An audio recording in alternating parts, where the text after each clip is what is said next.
Welcome to What If Sleepstorian, soft-spoken tales to slow the day's thoughts and carry you toward peaceful sleep. Before we begin, tell me where in the world you're listening from tonight, and if you wish, what's on your mind. I read every note and love keeping quiet company across distances. If this brings you peace, a like and subscribe help me make more nightbound stories. Now, settle in, get comfortable, and breathe with me as we begin.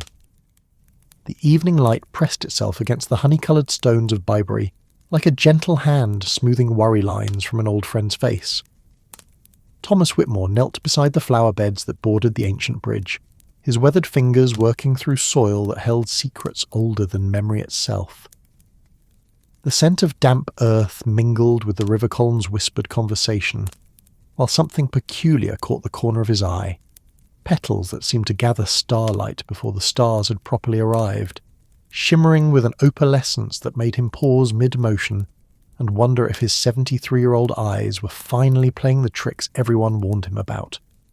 But Thomas had been gardening these same beds for 47 years, and he knew the difference between failing eyesight and genuine mystery. These wild flowers, delicate things with petals like crushed pearls and stems that swayed without any breeze, had appeared 3 days ago, growing alongside his carefully planned marigolds and sweet alyssum, as if they belonged there, as if they had always belonged there, though he was certain they hadn't existed when he'd locked his potting shed the evening before their arrival. The year was 1924, and the world beyond Bibury's stone embrace had grown loud with jazz music and motor cars, with bright young things dancing the Charleston, and gentlemen adjusting their pocket watches to railway schedules that promised precision in an increasingly imprecise world. Yet here, where the bridge had watched the Collins' patient flow for 7 centuries,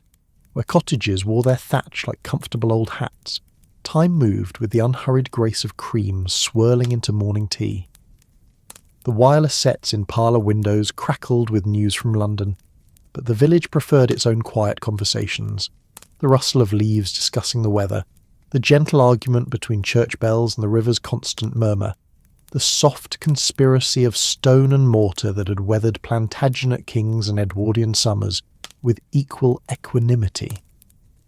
Thomas straightened his back with the careful deliberation of a man who had learned to negotiate with joints that creaked like floorboards in an old house.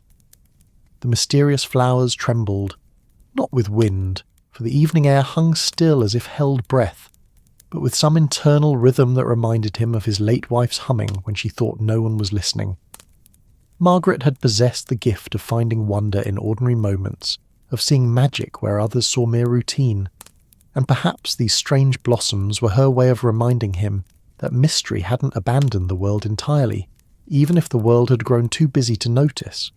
The Swan Hotel glowed amber in the distance, its Tudor timbers dark against whitewashed walls that had welcomed travellers since Shakespeare's pen was still wet with ink. Lamplight spilled from mullioned windows, casting rectangles of warmth onto cobblestones that bore the wear of countless footsteps, merchants and pilgrims, lovers and wanderers, all drawn by the promise of shelter and the particular peace that settled over the Cotswolds like a blessing at day's end. The hotel sign, depicting a swan in mid-glide across painted water, swayed with the gentle creak of chain against wood, a sound so familiar it had become part of the village's evening lullaby. It was then that Thomas noticed her, a figure approaching along the path that wound from the main road through the churchyard, her silhouette etched against the deepening sky with this kind of purposeful grace that suggested she was accustomed to walking unknown paths without fear. Eleanor Ashford moved with the measured confidence of someone who had learned that the world revealed its secrets to those who approached it with patience rather than haste,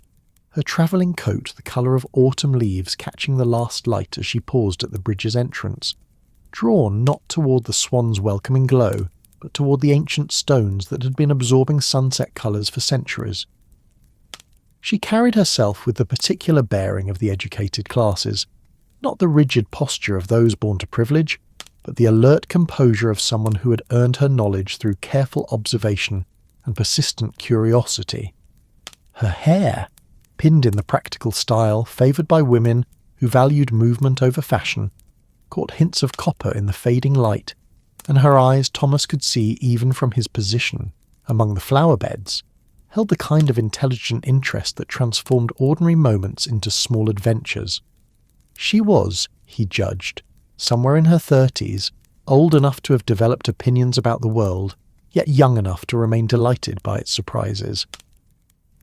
Eleanor had indeed come seeking lodging at the Swan, but the bridge captured her attention with the kind of magnetic pull that certain places exert over those sensitive to the weight of accumulated years.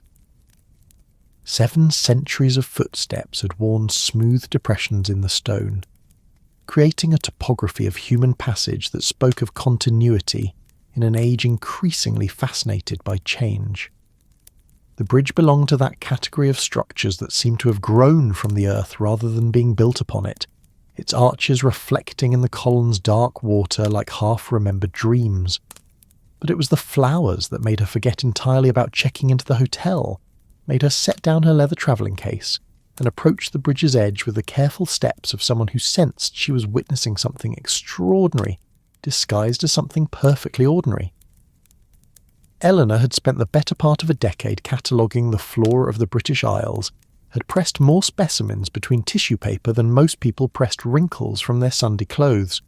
had filled 3 leather-bound journals with detailed sketches and notes about the habits of everything from common daisies to rare orchids that bloomed only in forgotten corners of ancient forests. Yet these flowers defied every category she had learned to recognise. Their petals seemed to contain light rather than merely reflect it, shifting between silver and gold and something that wasn't quite either colour but suggested the space between colours, the pause between musical notes that makes melody possible. The stems rose from the earth with a suppleness that reminded her of water flowing upward, and when she knelt to examine them more closely, forgetting entirely the propriety that usually governed her interactions with unknown gardens, she caught a fragrance that spoke of summer rain and old books and something else, something that made her think of her grandmother's stories about flowers that bloomed only under starlight. Peculiar things, aren't they? Thomas's voice came soft as evening breeze, carrying the gentle authority of someone who had earned the right to speak for this particular patch of earth. He had approached without her noticing, moving with the quiet competence of gardeners everywhere, and now stood beside her with soil-darkened hands resting on the wooden handle of a trowel, worn smooth by decades of use. Eleanor looked up, her hand still extended toward the mysterious blooms, though she hadn't quite dared to touch them. "I've never seen anything like them," she admitted, and her voice carried the particular wonder of someone accustomed to having names for things, to fitting the world into tidy categories, suddenly confronted with something that refused categorization. "I study botany, you see, and I thought I knew, but these?" She gestured helplessly at the flowers, which seemed to shimmer more brightly in response to their attention. Thomas Whitmore. He introduced himself with old-fashioned courtesy, touching his cap with fingers that left a smudge of earth on the worn cloth. "I've been tending these beds since before the war. The first one, mind you, not the recent unpleasantness. 47 years have come since September, and I've never seen them like this before Tuesday last."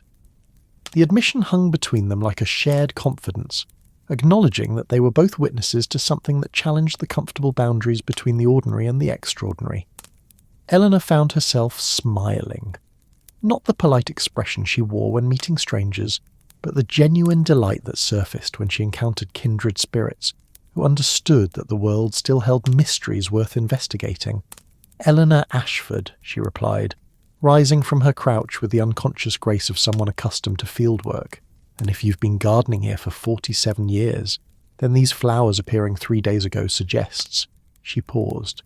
considering the implications of spontaneous botanical appearances in a world increasingly governed by scientific explanations. "Suggest that Bibury still keeps a few secrets," Thomas finished, his eyes twinkling with the kind of humour that came from accepting life's pleasant impossibilities.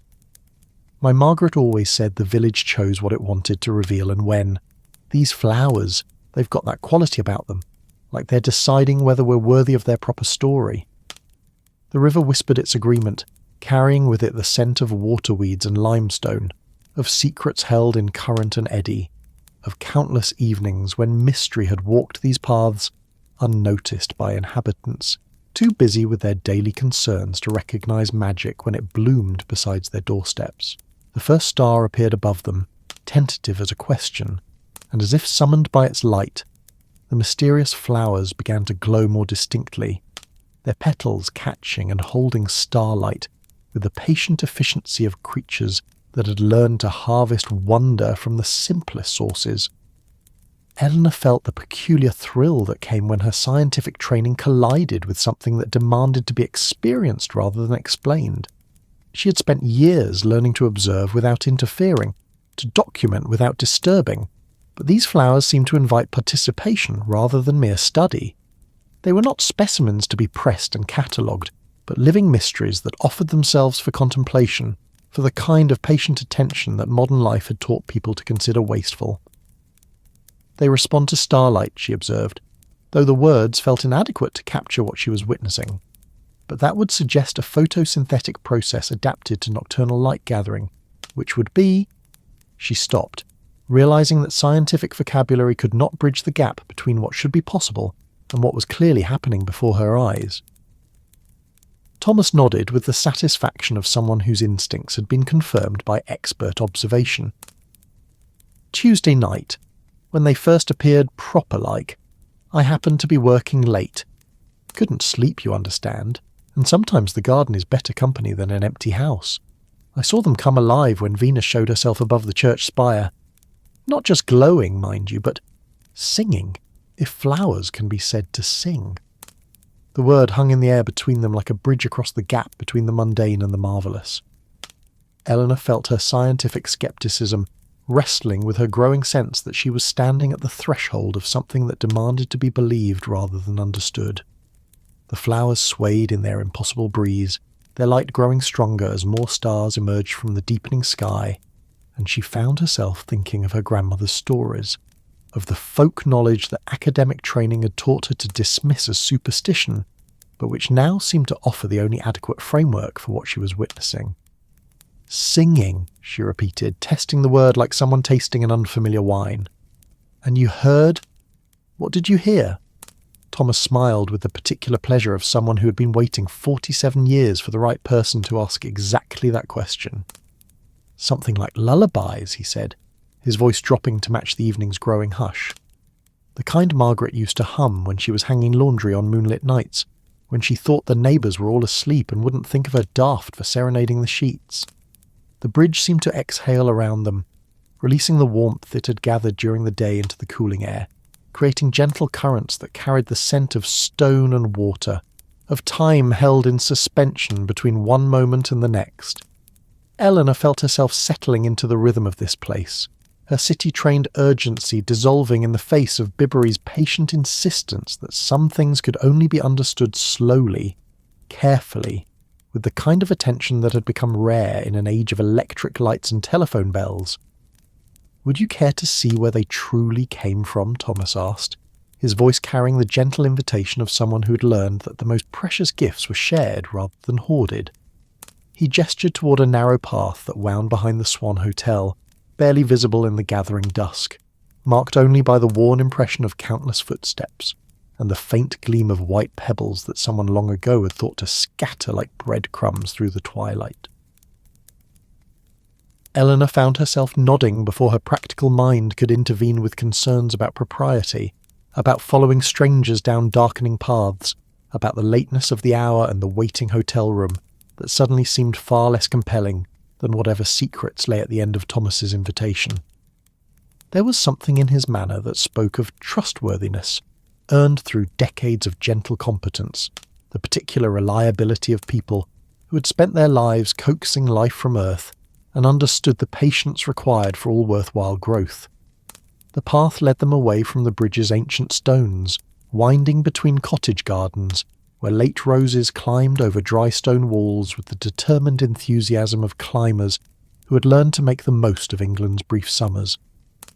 The scent of honeysuckle drifted from unseen corners, mixing with the earthier fragrance of turned soil and the green breath of vegetables growing in neat rows behind whitewashed walls. This was the Cotswolds at its most intimate, not the picture postcard perfection that drew artists and weekend visitors,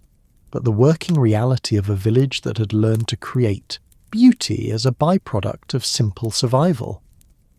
Thomas moved with the sure-footed confidence of someone who could walk these paths blindfolded, his gardener's instincts navigating roots and stones while his attention remained partly focused on his companion. Eleanor followed with the careful interest of someone accustomed to fieldwork, noting how the path seemed to follow natural contours, how the placement of stones suggested generations of feet that had found the most efficient route between Thomas's cottage and his daily work at the bridge. 47 years, she found herself saying, though the words emerged more as wonderment than conversation. You must have seen the village change considerably. Thomas paused at a wooden gate that hung slightly crooked on hinges worn smooth by weather and time, his hand resting on the latch with the familiar gesture of someone who had opened this particular gate thousands of times. Change less than you might expect, he replied, and there was something in his tone that suggested both gratitude and gentle melancholy. Motor cars come through more often now, and young folk speak of London as if it were just down the lane instead of a day's journey. But the stones remember longer than people do, and the river doesn't much care what century it is. He lifted the latch with the practiced motion of someone who knew exactly how much pressure to apply, and the gate swung open to reveal what Eleanor immediately recognised as a gardener's private sanctuary, the kind of space that existed not for show, but for the pure joy of cultivation, where practical necessity had been elevated to the level of quiet art through decades of patient attention. The cottage garden spread before them in the organised abundance that marked the work of someone who understood plants not as mere decoration, but as living partners in an ongoing conversation about beauty and utility. Rows of vegetables alternated with patches of herbs, while flowers seemed to have been invited to establish themselves wherever they found the arrangement agreeable, creating a tapestry of colour and texture that spoke of evolution rather than design, of relationships built over seasons rather than imposed by any single vision. But it was the scent that made Eleanor catch her breath, not just the expected fragrances of mint and rosemary, of sweet peas climbing wooden supports and lavender releasing its essence into the cooling air, but something deeper, wilder, that spoke of hillsides and ancient meadows, of flowers that had learned to bloom in places where human hands had never intervened. It was the scent of the Cotswolds themselves, distilled and concentrated in this modest plot behind a gardener's cottage, as if Thomas had somehow convinced the entire landscape to reveal its secrets in miniature. My grandmother started this garden, Thomas said, leading Eleanor along a path of flagstones that had been worn smooth by generations of feet. Back when Victoria was still learning to be queen, and the railway hadn't yet taught people to think of distance in hours rather than days, she had the gift of seeing what belonged where, of understanding that plants have preferences just like people, and sometimes those preferences don't match what the books might say. They passed beneath an arbour where clematis intertwined with climbing roses, creating a living tunnel that framed the view ahead like a painting. Eleanor could see the cottage now low and stone-built, with windows that glowed amber from oil lamps within, and a chimney that released a thin ribbon of smoke into the star-brightened sky.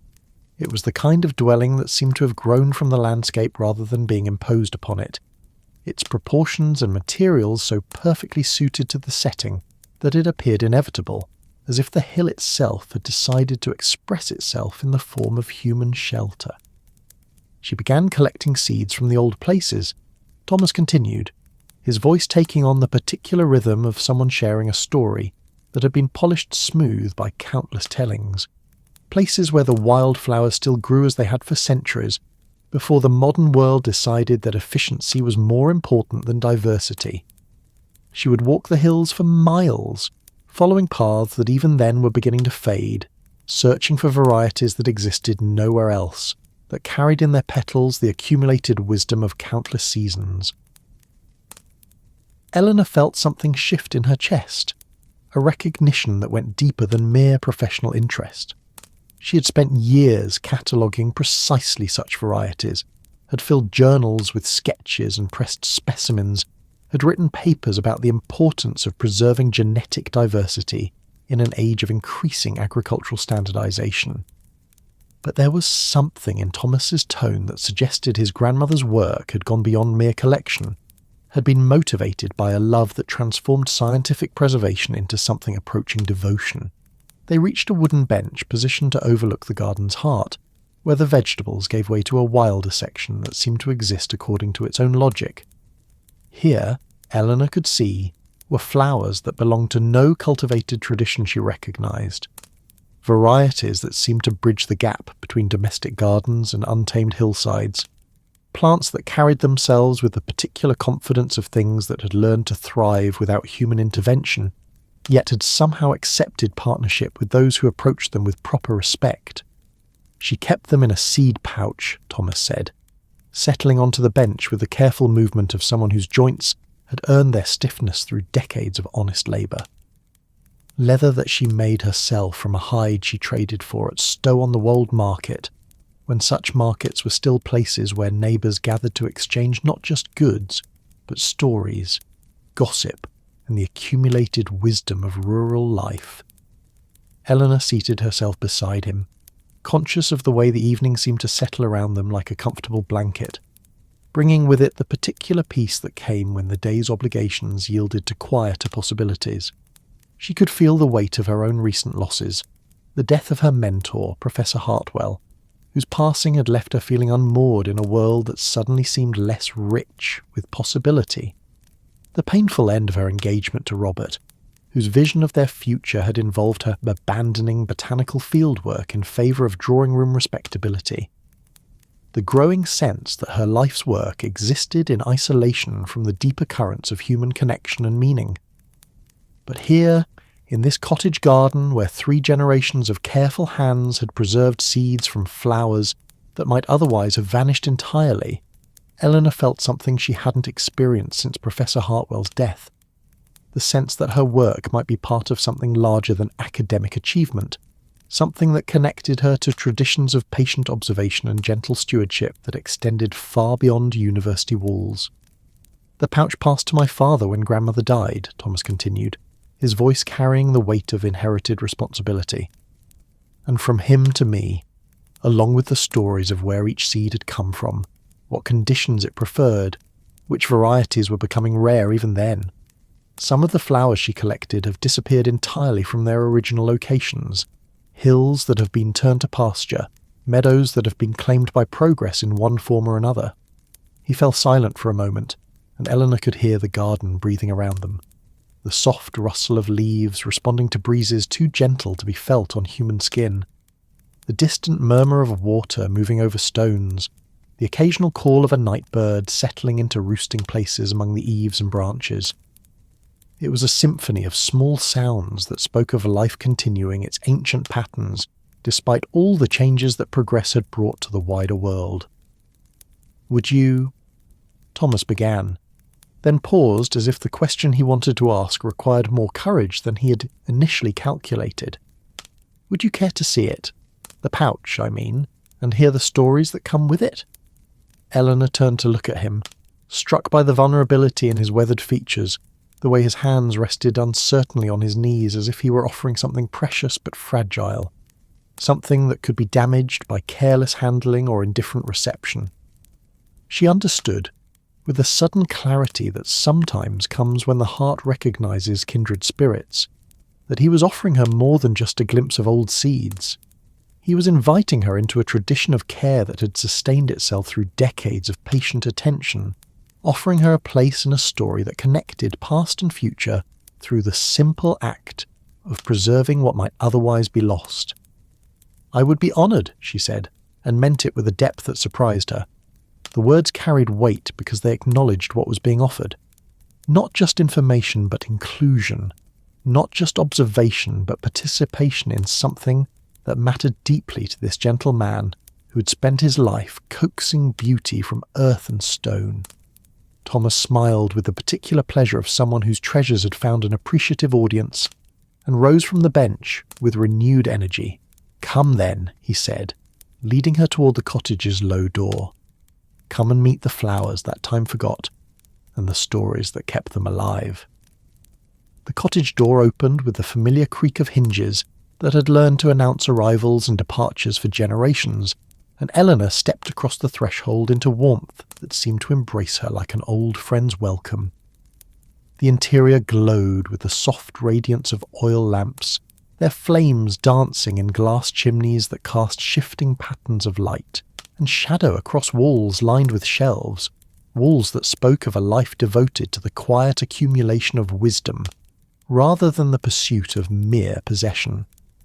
Books filled the shelves, not the uniform volumes of a gentleman's library, but the eclectic collection of someone who valued knowledge for its practical application rather than its decorative potential.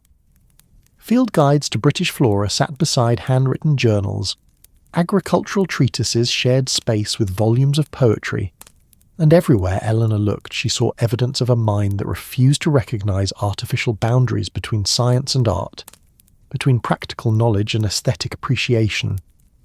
But it was the smell that made her feel most at home, the complex fragrance of dried herbs hanging from ceiling beams, of leather and paper seasoned by years of gentle use, of wood smoke and lamp oil and something else, something that spoke of seeds sleeping in darkness, waiting for their appointed seasons of growth and revelation.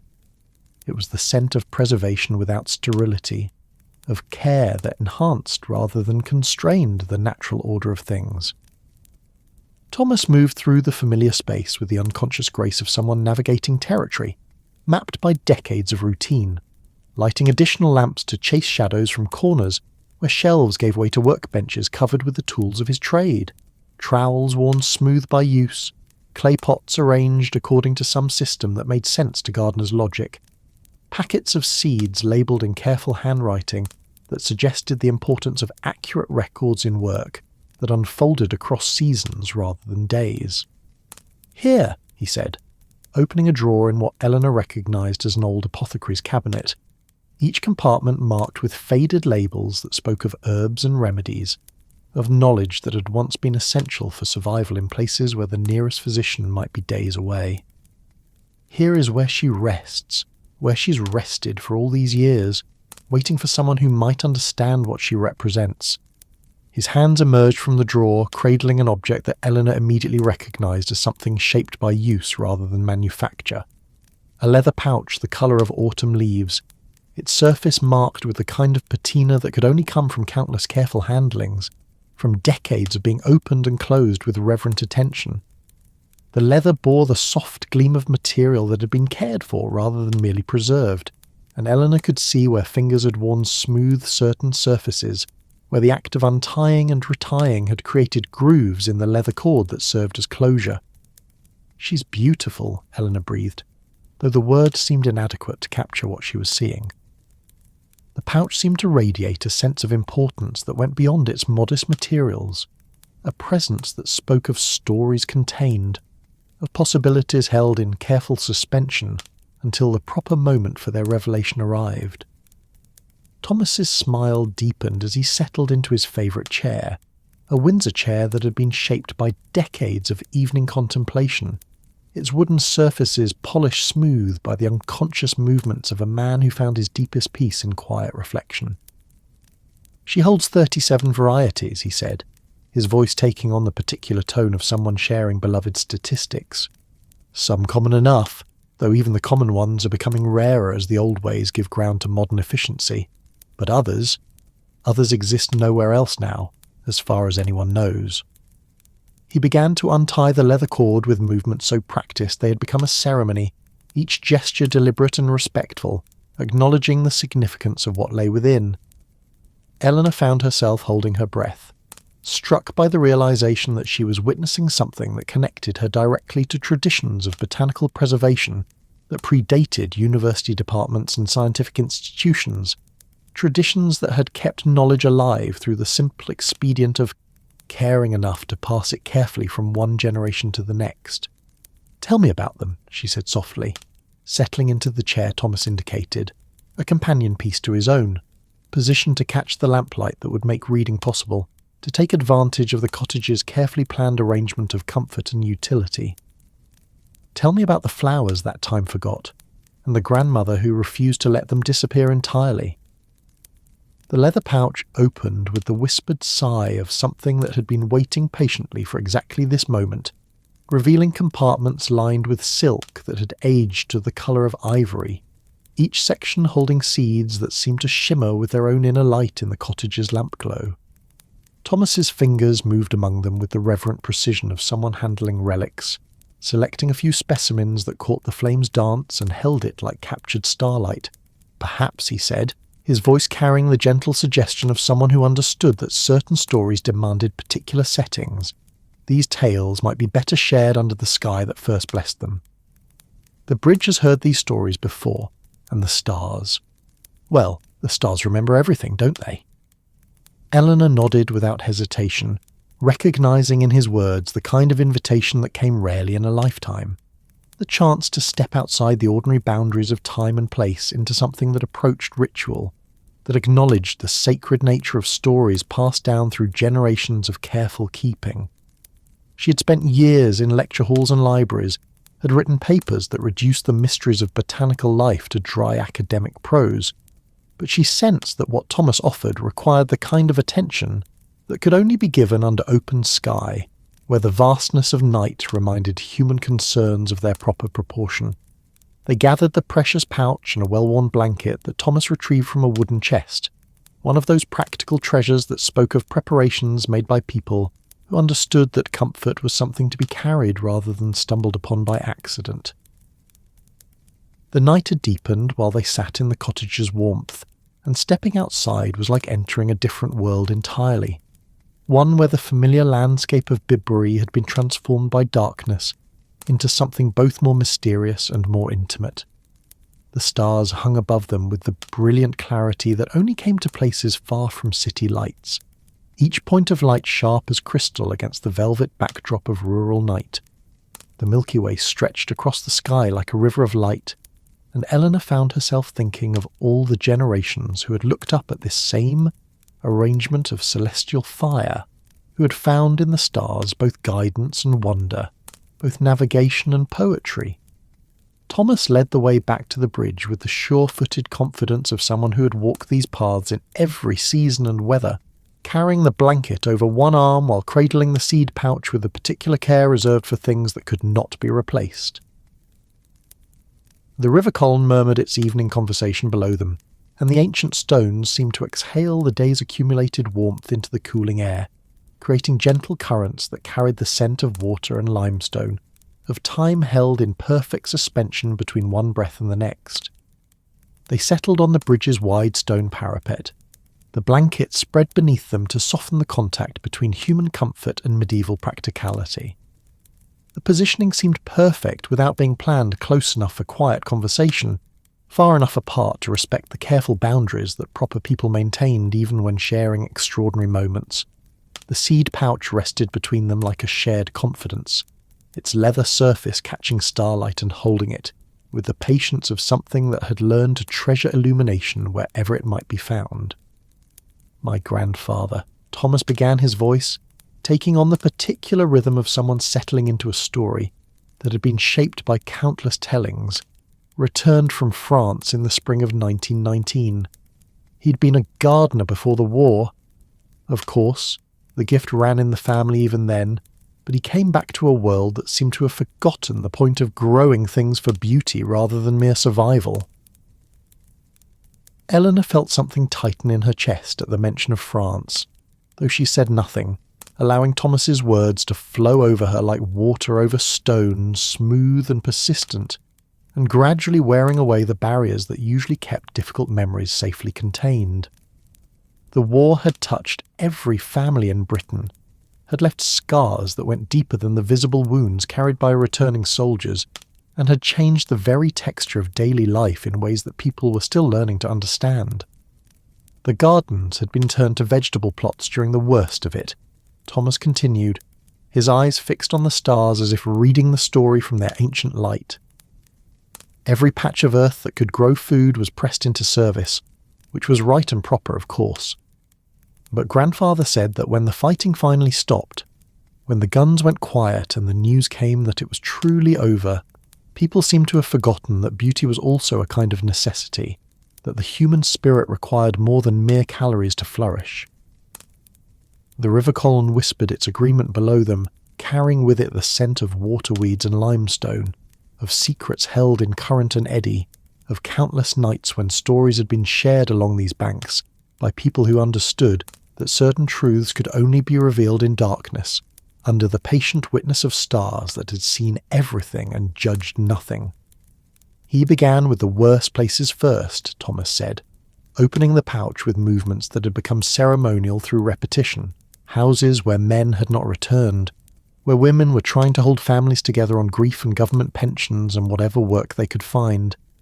He would appear at their gates with this pouch and a handful of simple tools, asking permission to plant something beautiful where beauty had been sacrificed to necessity.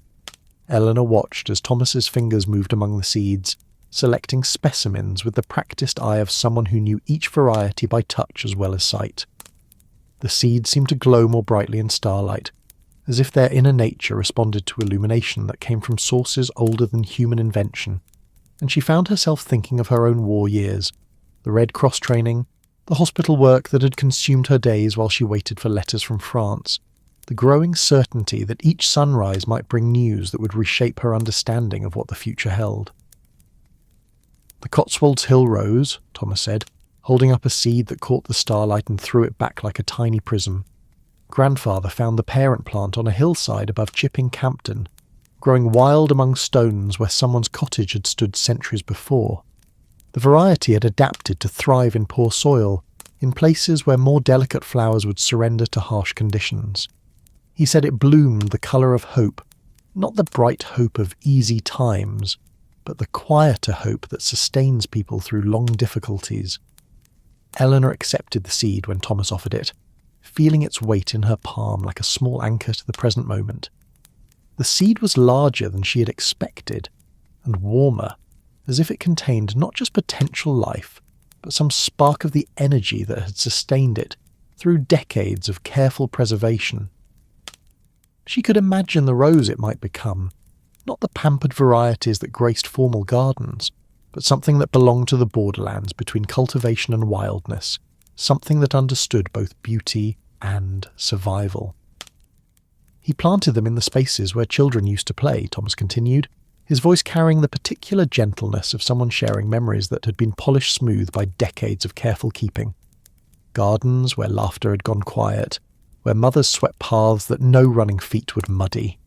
The roses didn't require much care once they established themselves, and they bloomed reliably every June, creating beauty that asked nothing of people who had already given more than anyone should be asked to give.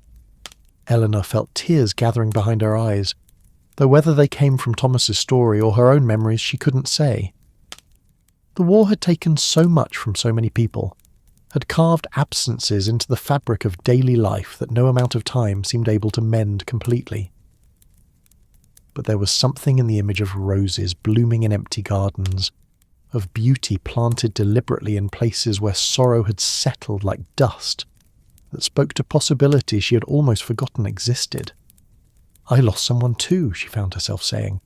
the words emerging with the careful precision of someone who had learned to speak of loss without drowning in it. "My husband, James. He fell at the Somme in 1916, 3 months after we were married, 2 weeks before I learned I was carrying his child." The admission hung between them like a bridge across the space that separated one person's sorrow from another's, and Eleanor felt both relief and vulnerability in having spoken aloud the facts that had shaped her life for the past 8 years. Thomas made no sound of sympathy or surprise, but she could feel his attention settling on her words with the particular quality of someone who understood that some stories required silence rather than commentary, presence rather than advice. "I lost the baby 6 months later," she continued, her voice steady despite the tremor she could feel building in her chest. "The doctor said it sometimes happens, that grief could affect such things, but I couldn't help feeling that I'd failed them both. Failed to keep James safe. Failed to bring his child safely into the world.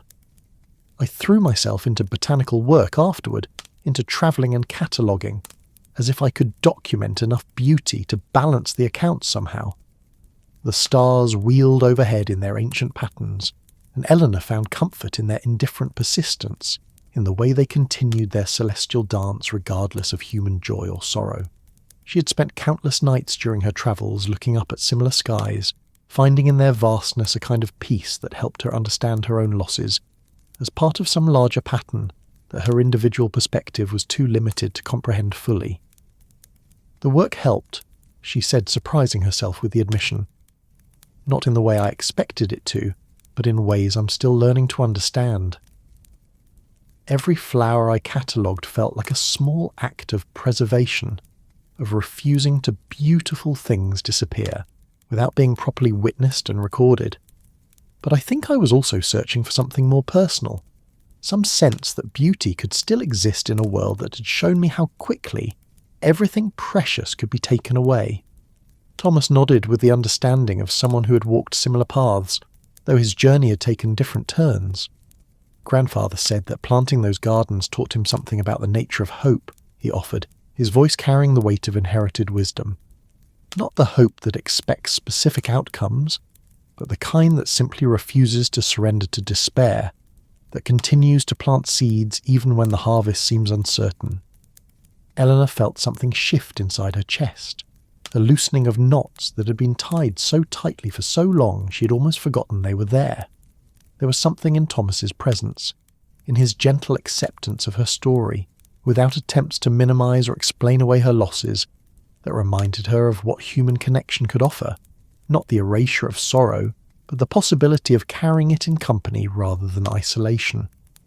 He kept detailed records, Thomas continued, opening another compartment of the seed pouch to reveal specimens that seemed to capture different qualities of light,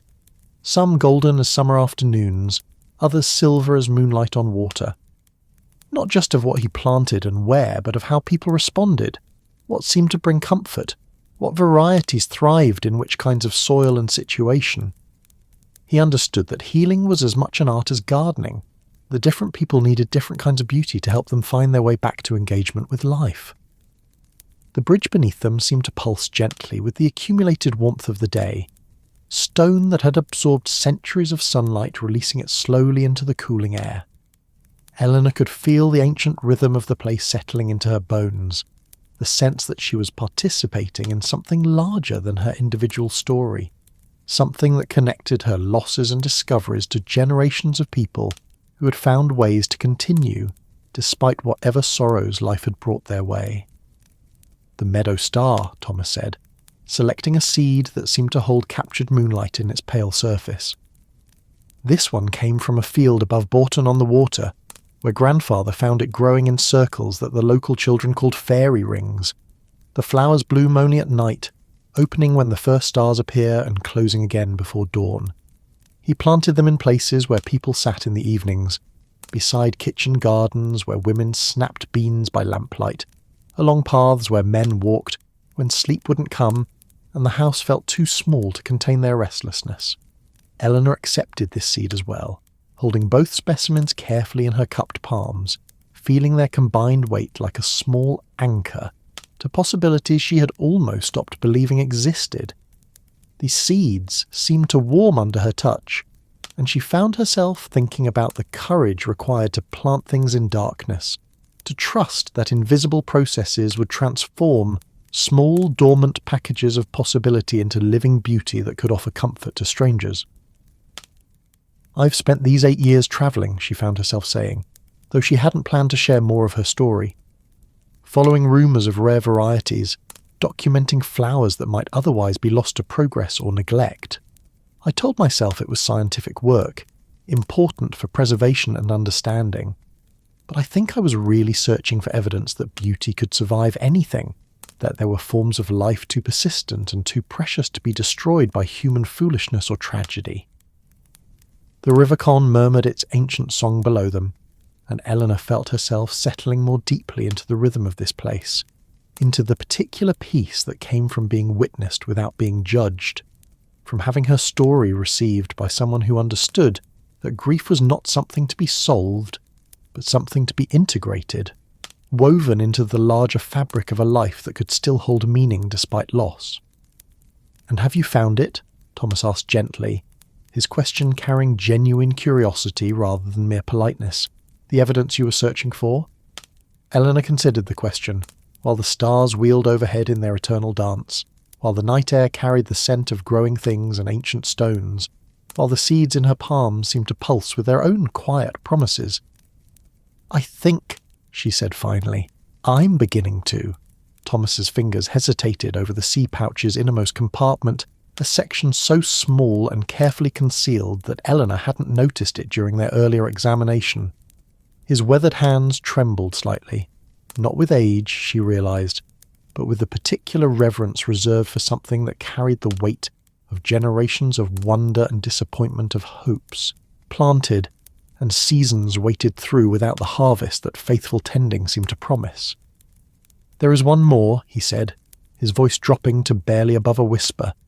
as if speaking too loudly might disturb something that had been sleeping for far too long. "One seed that has puzzled 3 generations of our family, that has been planted in every kind of soil, under every phase of the moon, in every season that patience could devise. Yet it remains as it has always been, beautiful, perfect, and utterly unwilling to surrender its secrets to any ordinary understanding of how seeds ought to behave." The night seemed to lean closer around them, the stars pressing down with ancient curiosity, while the river Colne paused in its eternal conversation to listen. Eleanor felt her breath catch in her throat, recognizing in Thomas's tone the particular mixture of frustration and fascination that came when scientific training encountered something that refused to yield to conventional wisdom, something that demanded to be approached with different kinds of knowledge entirely. His fingers worked at the hidden catch, with movements so practiced they had become ritual, revealing a compartment lined with velvet that had aged to the colour of midnight. Nestled within, cushioned as carefully as a precious gem, lay a single seed that made Eleanor gasp aloud despite herself. It was unlike anything she had ever seen in her years of botanical study.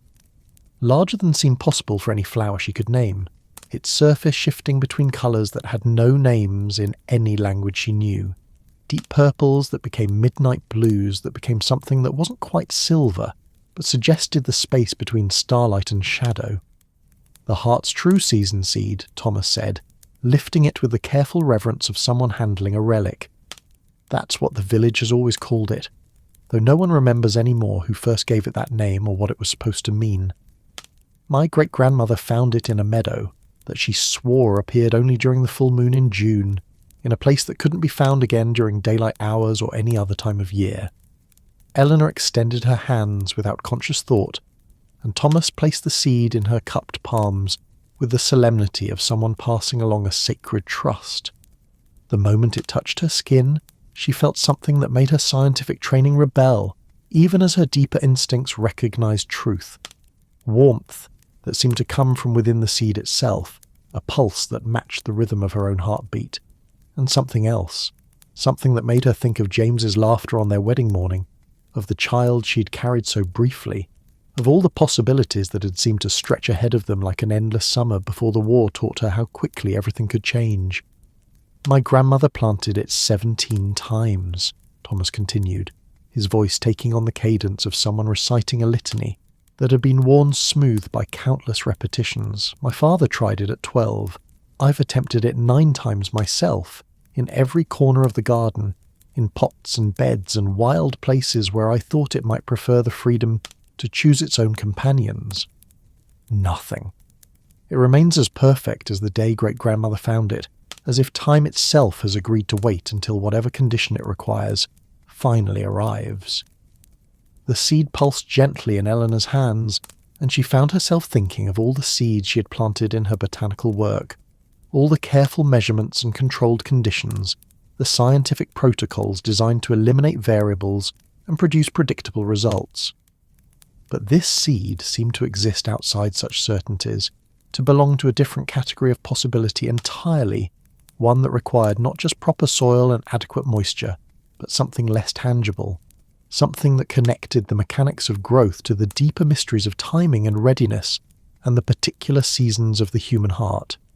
The legend says, Thomas said, his eyes fixed on the seed, as if it might finally reveal its secrets under sufficient observation, that it will bloom only when the heart's true season arrives. But what that means exactly, has been debated by every generation of gardeners who have tried to coax life from it. Some thought it meant springtime, others the full richness of summer. My father was convinced it referred to autumn, to the season when things ripen and come to their proper fulfillment.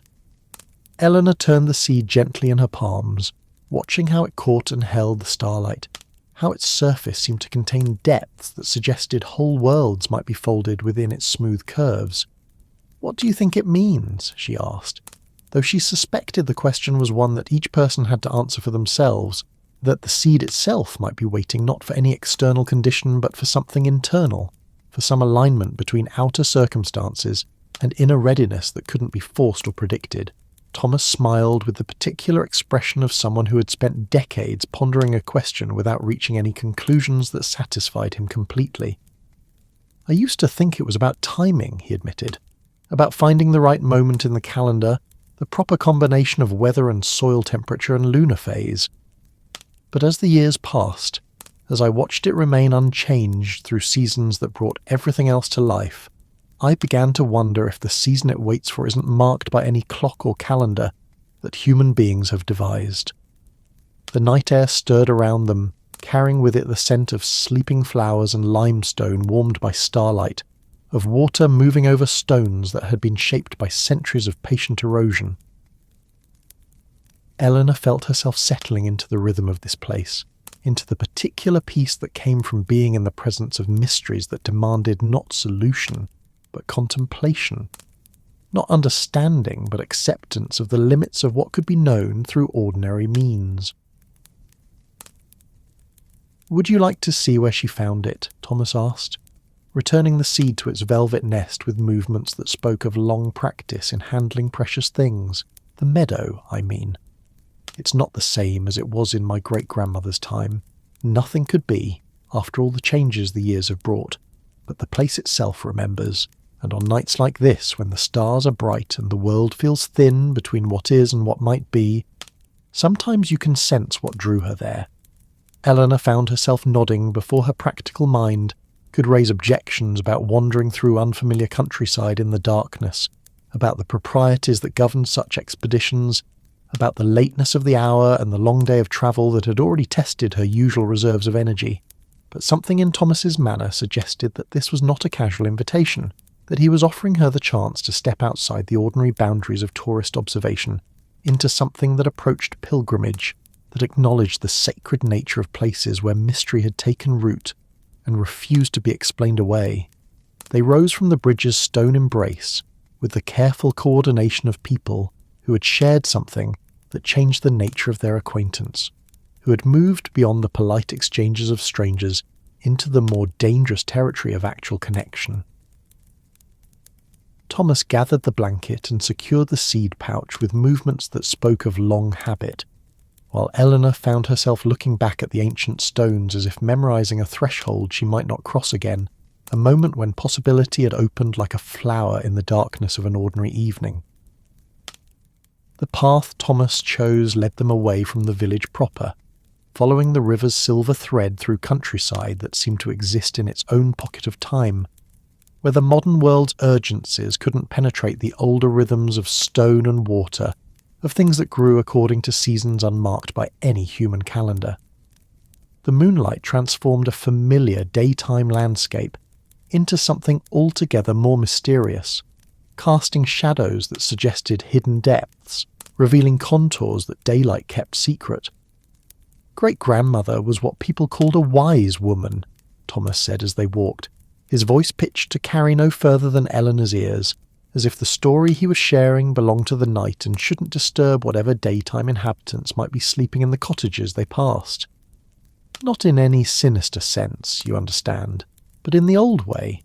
Someone who knew which plants could ease a fever, which combinations of herbs might help a difficult birth, where to find the varieties that had been growing wild since before anyone thought to call them weeds. Eleanor listened with the particular attention she reserved for stories that connected her work to traditions that predated scientific classification, that reminded her that human beings had been observing and preserving botanical knowledge for centuries before universities formalized such study into academic disciplines.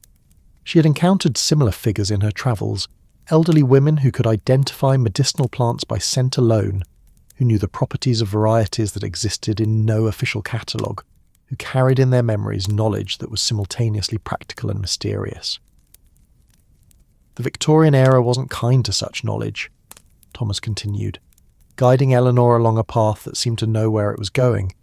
even when she couldn't see more than a few feet ahead. Progress demanded that everything be explained, catalogued, made to fit into proper categories. The old ways of knowing were dismissed as superstition, replaced by systems that trusted only what could be measured and repeated in controlled conditions. They passed beneath an ancient oak, whose branches created a canopy so thick that the starlight filtered through in scattered fragments like coins dropped on dark water. Eleanor could feel the tree's presence as a living cathedral, its root system extending deep into earth that held the memories of centuries, its crown reaching toward constellations that had guided travellers along these paths since before the Romans built their first roads through the Cotswold's hills. But my great-grandmother refused to let such knowledge disappear entirely, Thomas said, his voice carrying the pride of someone whose family had chosen preservation over convenience, tradition over fashion. She created secret places where the old varieties could continue to thrive, where the plants that had been declared useless or inconvenient could maintain their ancient partnerships with soil and season, waiting for times when human wisdom might once again recognize their value. The path began to climb, following contours that seemed to have been worn by feet that knew exactly where they were going, that had walked this route so many times it had become as familiar as breathing. Eleanor felt her city-trained muscles adjusting to the rhythm of upland walking, to the particular coordination required for moving across uneven ground in uncertain light, and found herself grateful for the botanical expeditions that had taught her to trust her feet and maintain her balance on terrain that demanded attention rather than assumption. Here, Thomas said, pausing at what seemed to be merely another turn in the path, but which Eleanor sensed marked some significant transition, some crossing between ordinary countryside and something that belonged to different categories of experience entirely. Here is where it begins, the meadow that exists in its own time, that follows seasons that have nothing to do with any calendar that human beings have devised. Eleanor looked ahead and saw what appeared to be a gap in the hedgerow, an opening so perfectly placed it seemed to have been planned by someone who understood how landscape should reveal itself gradually, how mystery should be approached through stages rather than sudden revelation. Moonlight streamed through the gap like water through a mill race, illuminating grass that seemed to glow with its own inner radiance, flowers that bloomed in colours that had no names in daylight's vocabulary. The Whitmore Meadow, Thomas said, though his voice carried a note of apology, as if the family name attached to such a place presumed more ownership than any human being could rightfully claim over something that clearly belonged to older powers entirely. Great-grandmother never called it that, of course.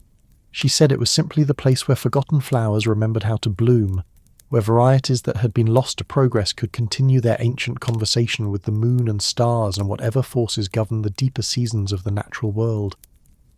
They stepped through the gap together, and Eleanor felt the transition as a physical sensation, the air growing softer against her skin, the scent of growing things becoming richer and more complex, the very quality of light changing as if they had entered a place where different laws applied, where the ordinary rules of botany and horticulture gave way to possibilities that her scientific training had no vocabulary to describe. The meadow spread before them in the moonlight like a living tapestry, each thread woven from varieties she had never seen before, flowers that seemed to have been designed by someone who understood that beauty was not merely decoration, but a form of communication, a way that the natural world spoke of mysteries too deep for human language to capture adequately. Some bloomed in clusters that caught and held the moonlight like captured stars, others swayed in invisible currents that seemed to move according to their own understanding of rhythm and timing. She spent 40 years creating this place, Thomas said, his voice filled with the particular awe of someone who had inherited something almost too precious to bear. Gathering seeds from meadows that were being claimed by agriculture, from hillsides that were being turned to pasture, from places where wildflowers had grown undisturbed since before human beings learned to shape the land according to their own purposes. Eleanor walked among the flowers with the careful reverence of someone who recognised that she was being granted access to something sacred, something that existed not for human benefit but according to its own imperatives, though it was generous enough to share its beauty with visitors who approached it with proper respect. The variety she saw defied every system of classification she had learned, seemed to belong to categories that connected botanical life to larger mysteries of season and starlight, of the particular conditions that allowed beauty to flourish in a world increasingly organised around efficiency rather than wonder. "And the heart's true season seed?" Eleanor asked, though she suspected she already knew the answer. That the mysterious seed in Thomas' pouch was connected to this place in ways that went deeper than mere origin, suggesting relationships between human longing and natural possibility that her academic training had never prepared her to understand. Thomas smiled with the expression of someone whose deepest questions had found their proper setting, though not necessarily their final answers. "Great-grandmother said it came from the very centre of the meadow," he replied,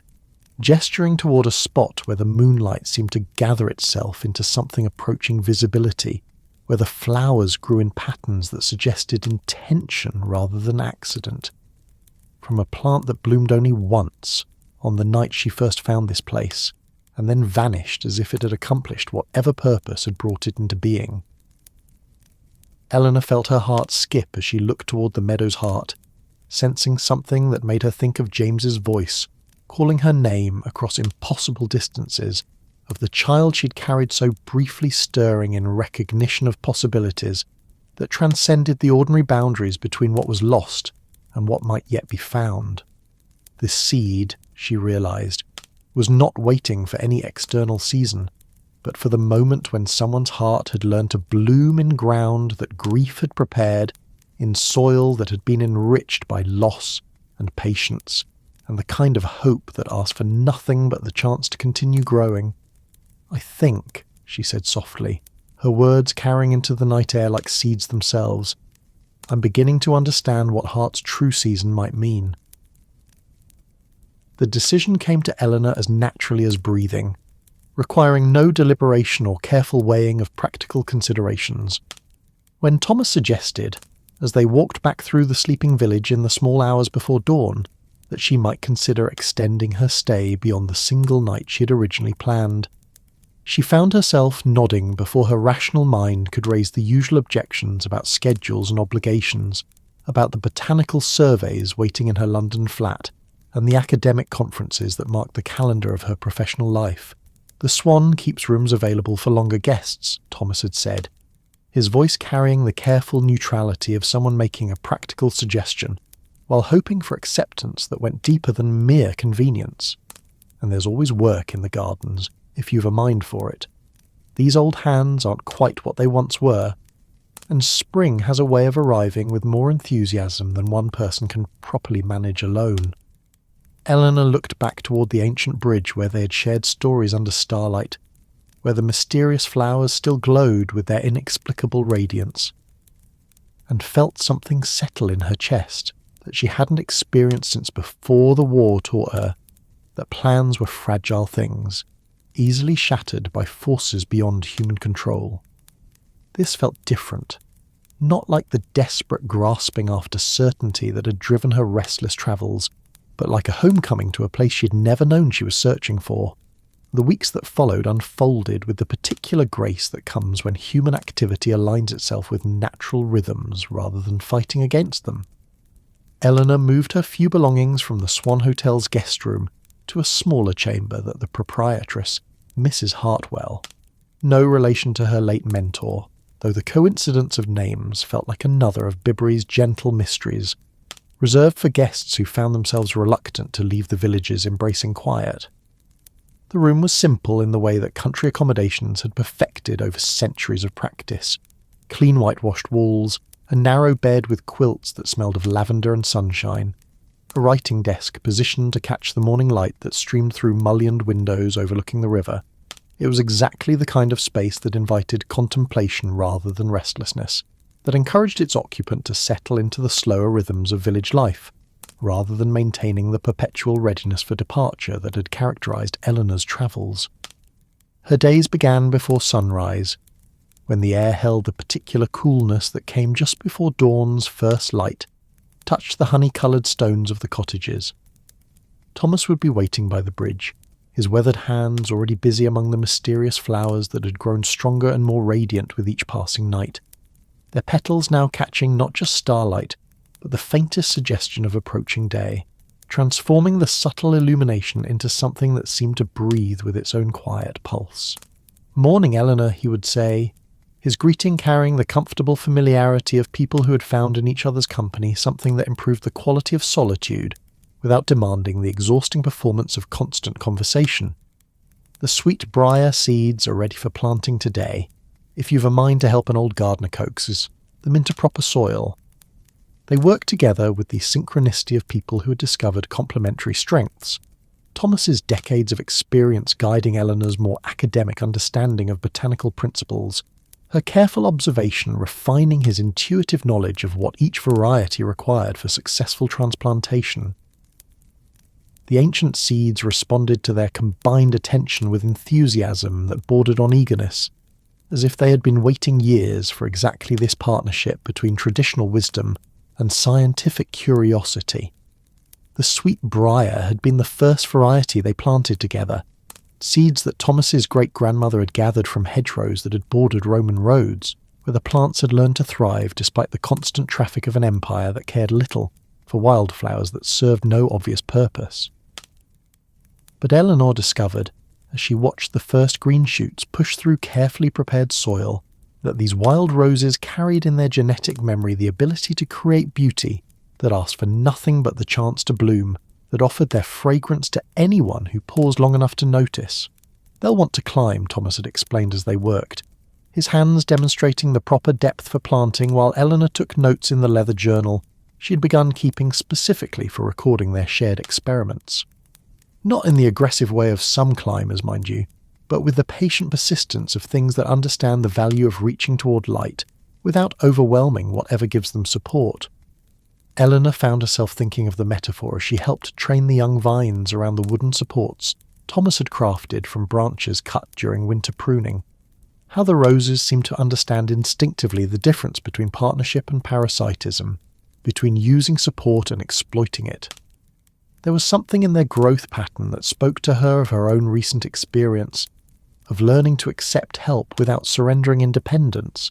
to find strength and connection without losing the particular qualities that made such connection valuable. The village responded to their work with the kind of quiet appreciation that came from people who understood that beauty was not luxury but necessity, that the careful tending of flowers served purposes that went deeper than mere decoration. Mrs. Pemberton, who kept the post office and general store, mentioned that she slept better since the sweet briar had begun blooming beneath her bedroom window, that the scent seemed to carry with it dreams of summers from her childhood, when the world had felt safer and more manageable. Mr. Davies, the blacksmith whose forge stood at the village's edge, confessed that he had taken to timing his evening walk to coincide with the moment when the meadow stars opened their nocturnal blooms along the path that led to Thomas's cottage. The flower's gentle radiance, he said, reminded him of the stars he had navigated by during his service in France, but without the fear that had accompanied those wartime observations, with only the peace that came from recognizing beauty that existed for no purpose except its own fulfillment. As spring deepened into the fuller warmth of early summer, Eleanor and Thomas expanded their planting to include varieties that challenged even her extensive botanical knowledge. The Cotswold's hill rose proved particularly fascinating, a variety that seemed to exist in the borderland between wild and cultivated, that produced blooms of such subtle complexity they appeared to change colour depending on the observer's angle of approach, the quality of light, and perhaps even the emotional state of the person who paused to appreciate them. Great-grandmother said they were responsive to human moods, Thomas explained as they planted the rose bushes in carefully chosen locations throughout the village. Beside the churchyard gate where mourners might find comfort, a long path that led to the school, where children's laughter could mingle with fragrance, near the Swan Hotel's entrance, where travellers might encounter beauty at the moment of arrival, rather than having to seek it out. Eleanor documented their growth with the careful precision of someone who understood that she was witnessing something that challenged conventional understanding of how plants interacted with their environment. The roses seemed to bloom more vibrantly when approached by people who carried sorrow, as if their genetic memory included some ancient programming that recognised the human need for beauty as balm against life's inevitable difficulties. Their daily routine became a form of moving meditation, their conversations flowing with the same gentle persistence as the River Colne, touching on everything and nothing with the particular intimacy that developed between people who had learned to work together without the need for constant explanation or justification. Thomas shared stories that his great-grandmother had passed down, along with the seeds, tales of flowers that had bloomed in impossible places, of varieties that had survived conditions that should have destroyed them, of the patient intelligence that seemed to guide botanical life towards solutions that human cleverness had never considered. Eleanor found herself contributing her own observations, insights that emerged from the intersection of academic training and daily experience,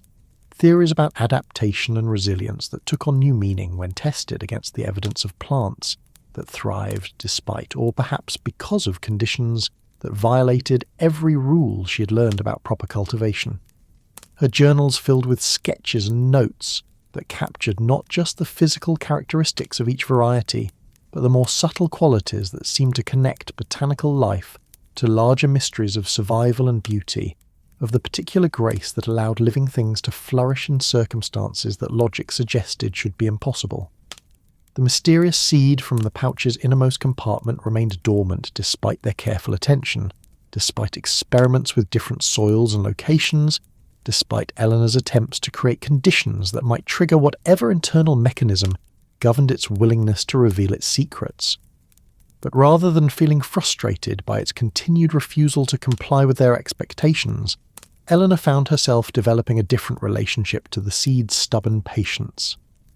"Perhaps," she said one evening as they sat in Thomas's cottage garden, watching the meadow stars prepare for their nightly illumination, "it's not waiting for us to discover the right conditions. Perhaps it's waiting for us to become the right people. People who no longer need to understand everything in order to appreciate its value." Thomas nodded with the satisfaction of someone whose intuitions had found confirmation in wiser counsel than his own. "My father used to say that some seeds carry their own calendars," he replied, his voice carrying the particular contentment that came from work well done, in a company that improved the quality of effort. That they measure time not in seasons, but in readiness, in the accumulation of whatever internal conditions make growth possible rather than merely inevitable. The evening air carried the scent of their shared labours, sweet briar mixing with Cotswolds, hill rose, the green breath of vegetables thriving in well-tended soil, the complex fragrance of herbs that had been chosen as much for their healing properties as their culinary applications. Eleanor breathed deeply, feeling something in her chest that she gradually recognised as happiness, not the desperate joy that grasped after moments of pleasure, but the quieter satisfaction that came from days spent in meaningful work, from connecting her particular skills to purposes that serve something larger than personal ambition. "I've been thinking," she said, though the words emerged tentatively, as if the thought itself were still forming, still deciding whether it was ready for exposure to air and scrutiny, about what it means to tend something without knowing when, or if, it will reward such attention, about the kind of faith that plants seeds in darkness and trusts that invisible processes will transform dormant potential into living beauty. Thomas smiled with the particular expression of someone who recognised in another person's discoveries echoes of truths he had learned through decades of patient observation. "And what conclusions have your thoughts reached?" he asked, though his tone suggested that he was less interested in answers than in the quality of questioning itself, in the particular way that working with growing things taught patience with mysteries that refused to yield to direct interrogation. Eleanor looked toward the bridge where their friendship had begun, where the mysterious flowers continued their nightly display of impossible radiance. where she had first begun to understand that some forms of beauty existed not to be explained but to be experienced, not to be catalogued, but to be received with the kind of open attention that transformed observers into participants in ongoing mysteries. "I think," she said, her voice carrying the wonder of someone who had discovered something valuable by ceasing to search for it directly, "that I'm learning to bloom in my own time, in my own way. That grief doesn't have to be overcome so much as integrated, composted into soil that can nurture different kinds of growth than I originally expected." The stars emerged one by one above them, and the meadow stars responded by opening their nocturnal faces to catch and hold celestial light, transforming Thomas's cottage garden into a constellation that connected earth and sky through the simple act of flowering in darkness. Eleanor felt herself settling more deeply into this place and this moment, into the particular peace that asked nothing but the chance to continue growing in whatever direction such connection chose to take. The mysterious seed pulsed gently in its velvet nest, patient as starlight, waiting for whatever season of the heart would finally call it into bloom. Midsummer arrived in Bibury with the kind of golden abundance that seemed to distill the very essence of English countryside into a single, perfect day. Eleanor woke before dawn, as had become her custom, but this morning carried a different quality of light, softer, more honeyed,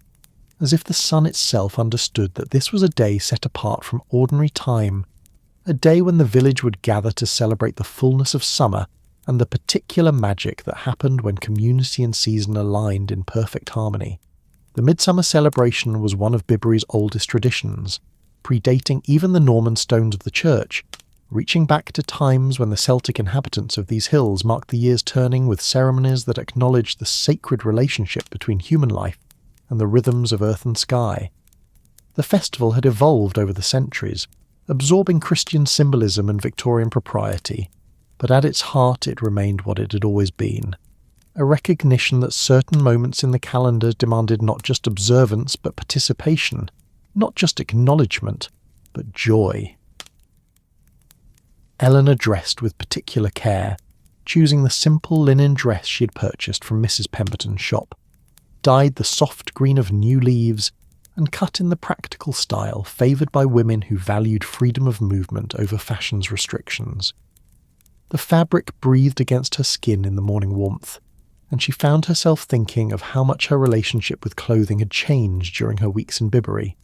From the protective armour of travelling suits designed to establish her professional credentials to garments that invited touch and comfort, that suggested she had found a place where she could be herself, rather than the carefully constructed persona that academic life had required.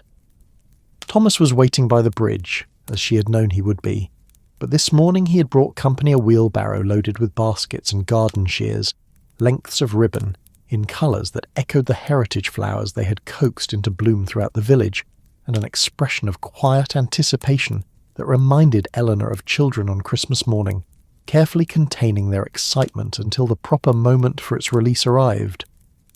"Morning, Eleanor," he said,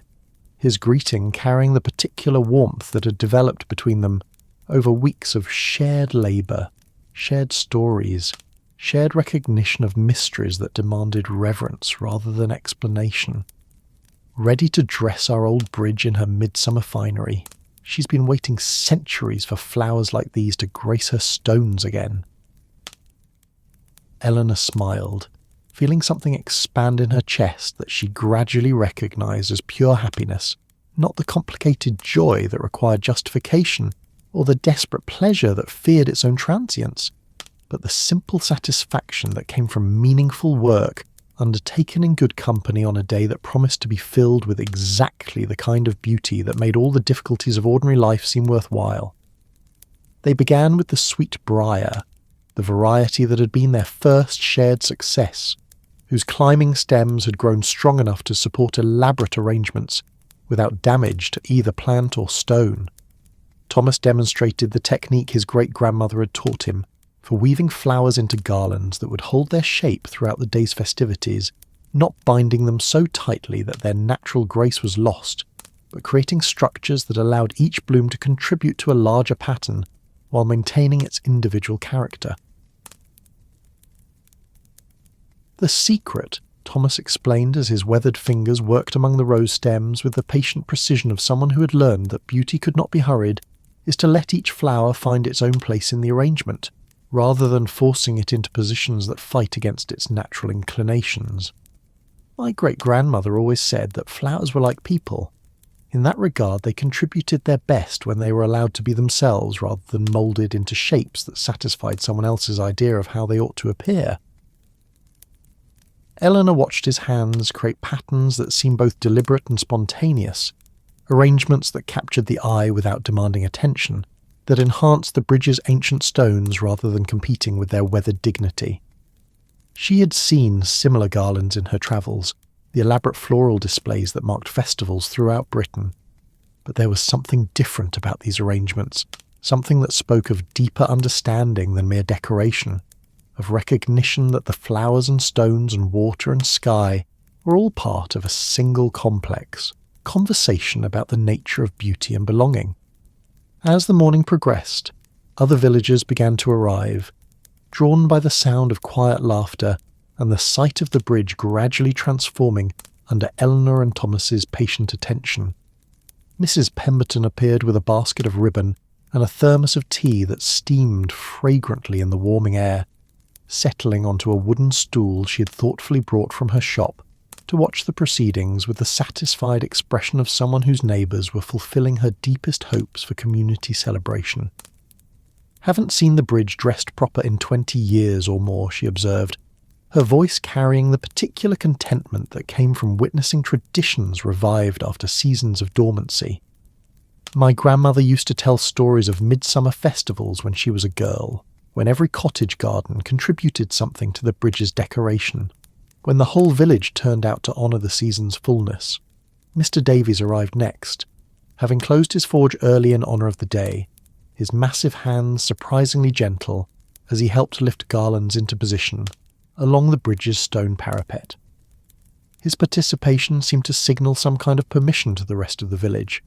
and soon Eleanor found herself working alongside people whose names she had learned during her weeks of residence, but whose stories she was only beginning to understand. Families whose roots in Bibury stretched back generations, newcomers who had found in the village's embracing quiet something they hadn't known they were searching for. The children were the last to join them, having been released from their morning lessons by Miss Hartwell, the village school mistress, who had declared that midsummer preparation constituted education of the highest order, involving as it did history, botany, community cooperation, and the kind of practical learning that could only happen through direct participation in meaningful work. They threw themselves into the task with the wholehearted enthusiasm that only children could bring to projects that adults approached with careful consideration, their laughter adding a quality of joy to the work that transformed labour into celebration. Young Sarah Pemberton, Mrs. Pemberton's granddaughter, appointed herself Eleanor's special assistant, her small fingers surprisingly adept at weaving flower stems into complex patterns, while maintaining a steady stream of observations about the various blooms and their particular characteristics. Eleanor found herself explaining botanical principles in terms that made sense to a 7-year-old mind, discovering that such translation often revealed aspects of plant behaviour that a more formal education had obscured beneath layers of technical vocabulary.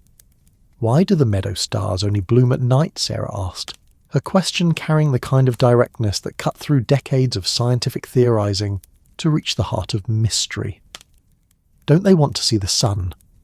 Eleanor paused in her weaving, considering how to answer a question that her academic training would have addressed through discussions of phototropism and evolutionary adaptation, but which Sarah's curiosity demanded be met with something deeper, something that acknowledged the genuine strangeness of flowers, that chose darkness over daylight, that found in starlight whatever they required for their particular form of flourishing. "I think," Eleanor said finally, settling onto her heels so she could meet Sarah's eyes directly, "that they understand something about beauty that day-blooming flowers haven't learned yet."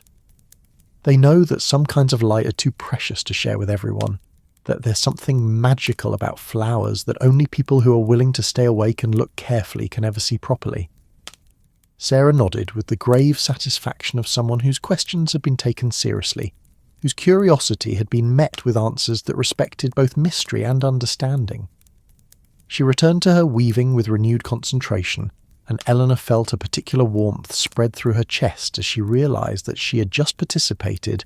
in the kind of teaching that her mentor, Professor Hartwell, had always insisted was the highest calling of botanical education.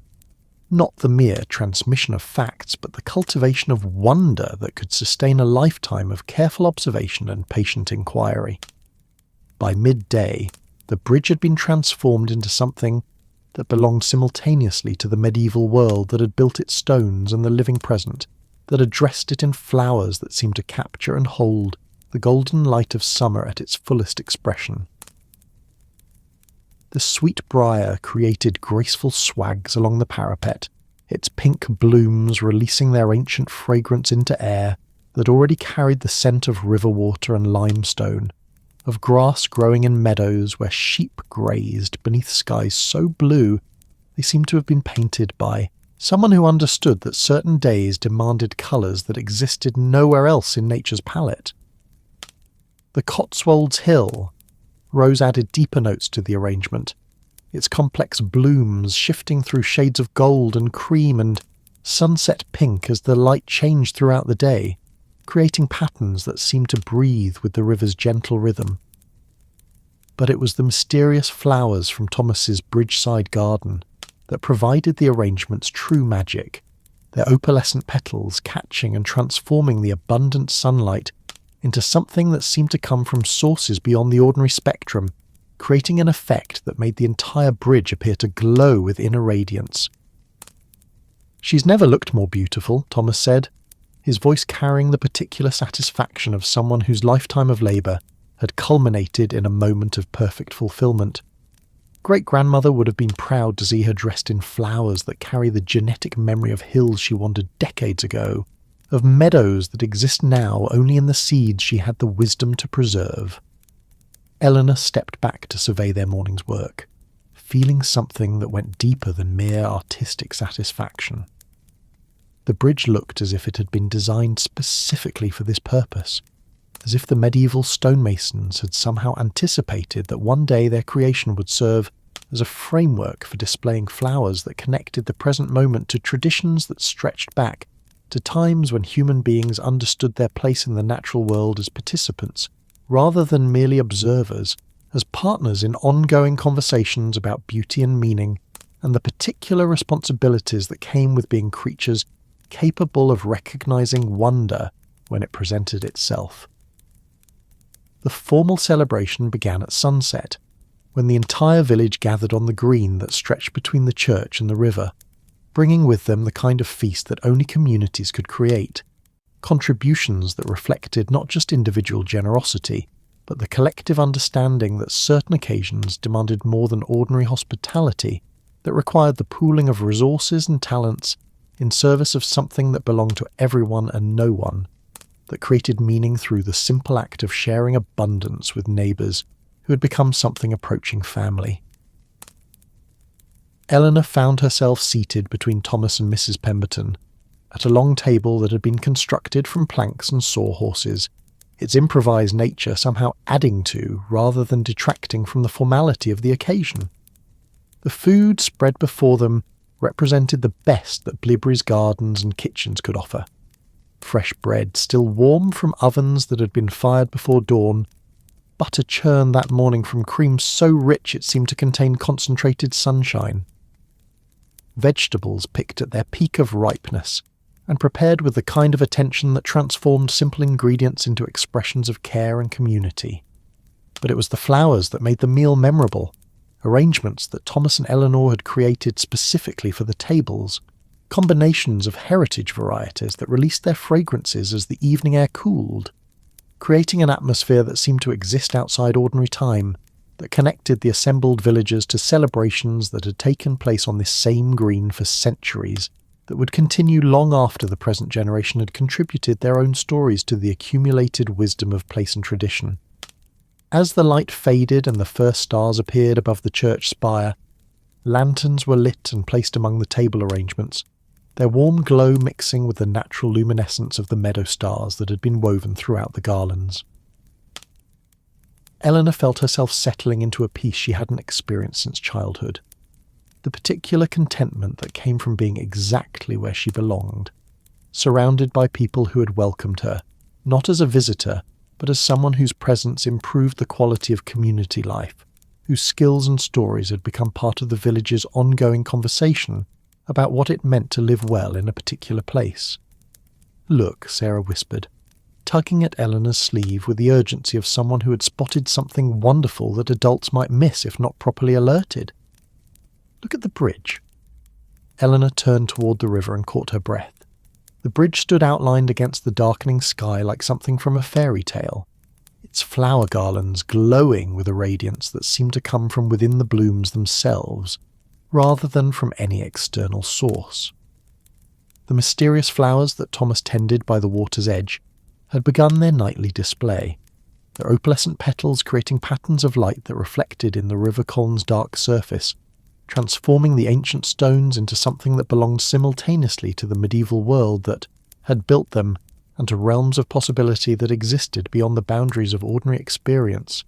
"She's blessing the celebration," Thomas said softly, his voice carrying the wonder of someone who had witnessed many mysteries, but never ceased to be amazed by the particular magic that happened when human intention aligned with natural forces in moments of perfect grace, showing us that we've honoured the old ways properly, that we've remembered what midsummer is really about. Eleanor felt tears gathering behind her eyes, though whether they came from beauty or gratitude or the overwhelming sense of having finally arrived at a destination she hadn't known she was seeking, she couldn't say. The bridge seemed to pulse with accumulated light, each flower contributing to a pattern that connected the present celebration to all the midsummer festivals that had preceded it, to all the generations of villagers who had understood that certain moments in the year's turning demanded not just observation, but participation, not just acknowledgement, but joy. As the formal feast gave way to the quieter pleasures of evening conversation, Eleanor found herself walking alongside Thomas toward their familiar spot on the bridge, drawn by the same impulse that had guided their footsteps on so many previous evenings when the day's work was done and the peace of Bibury settled around them like a blessing. But tonight felt different,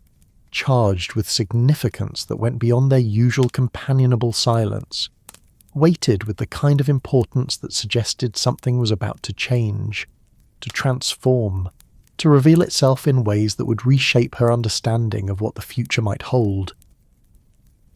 They settled onto the stone parapet that had become their preferred place for evening reflection, surrounded by the flower garlands that their morning's work had created, breathing air that carried the complex fragrance of heritage varieties, mixed with the green scent of summer grass, and the ancient smell of limestone that had been absorbing and releasing the warmth of countless seasons.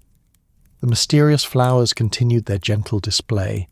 their light pulsing in rhythm with the river's quiet conversation, creating an atmosphere that seemed to exist outside ordinary time, that connected them to traditions and possibilities that stretched far beyond the boundaries of individual experience. "Eleanor," Thomas said, his voice carrying a weight that made her turn toward him, with the full attention of someone who recognized that significant words were about to be spoken, words that would require careful listening and perhaps even more careful response. "I have something to say, something that's been growing in my thoughts these past weeks, like a seed finally finding conditions proper for germination." Eleanor felt her heart quicken, though whether from anticipation or anxiety she couldn't determine. The evening seemed to pause around them, the village celebration continuing in the distance while creating a pocket of quiet that belonged exclusively to this moment, this conversation, this threshold between what had been and what might yet become. "These hands," Thomas continued, holding up his weathered fingers so they caught the light from the mysterious flowers, "have tended Bibury's gardens for 47 years, have coaxed life from seeds that carry the genetic memory of hills and meadows that exist now, only in careful preservation, have tried to honour the responsibility that passed to me from my father, as it passed to him from his mother before him. But hands grow old, and even the most patient gardener must eventually acknowledge that the time comes to pass such responsibilities to younger, steadier fingers. Eleanor felt something shift in her chest, a recognition that went deeper than conscious understanding, a sense that the words Thomas was speaking carried implications that would reshape not just her immediate future, but her entire understanding of what her life might become, what purposes it might serve, what traditions it might help preserve for generations not yet born. "The seed pouch," Thomas said, reaching into his jacket with movements that carried the solemnity of ritual, and all the stories that live within it, all the varieties that wait for proper seasons and patient tending, all the knowledge that connects present work to past wisdom and future possibilities. All of this needs a guardian who understands that such things are held in trust rather than owned, who recognises that the true purpose of preservation is not possession, but continuation, not control, but careful stewardship of gifts that belong ultimately to the community rather than to any individual keeper. Eleanor's breath caught as Thomas withdrew the familiar leather pouch from his jacket, holding it in both hands as if it contained not just seeds, but the concentrated essence of everything that made Bibury itself,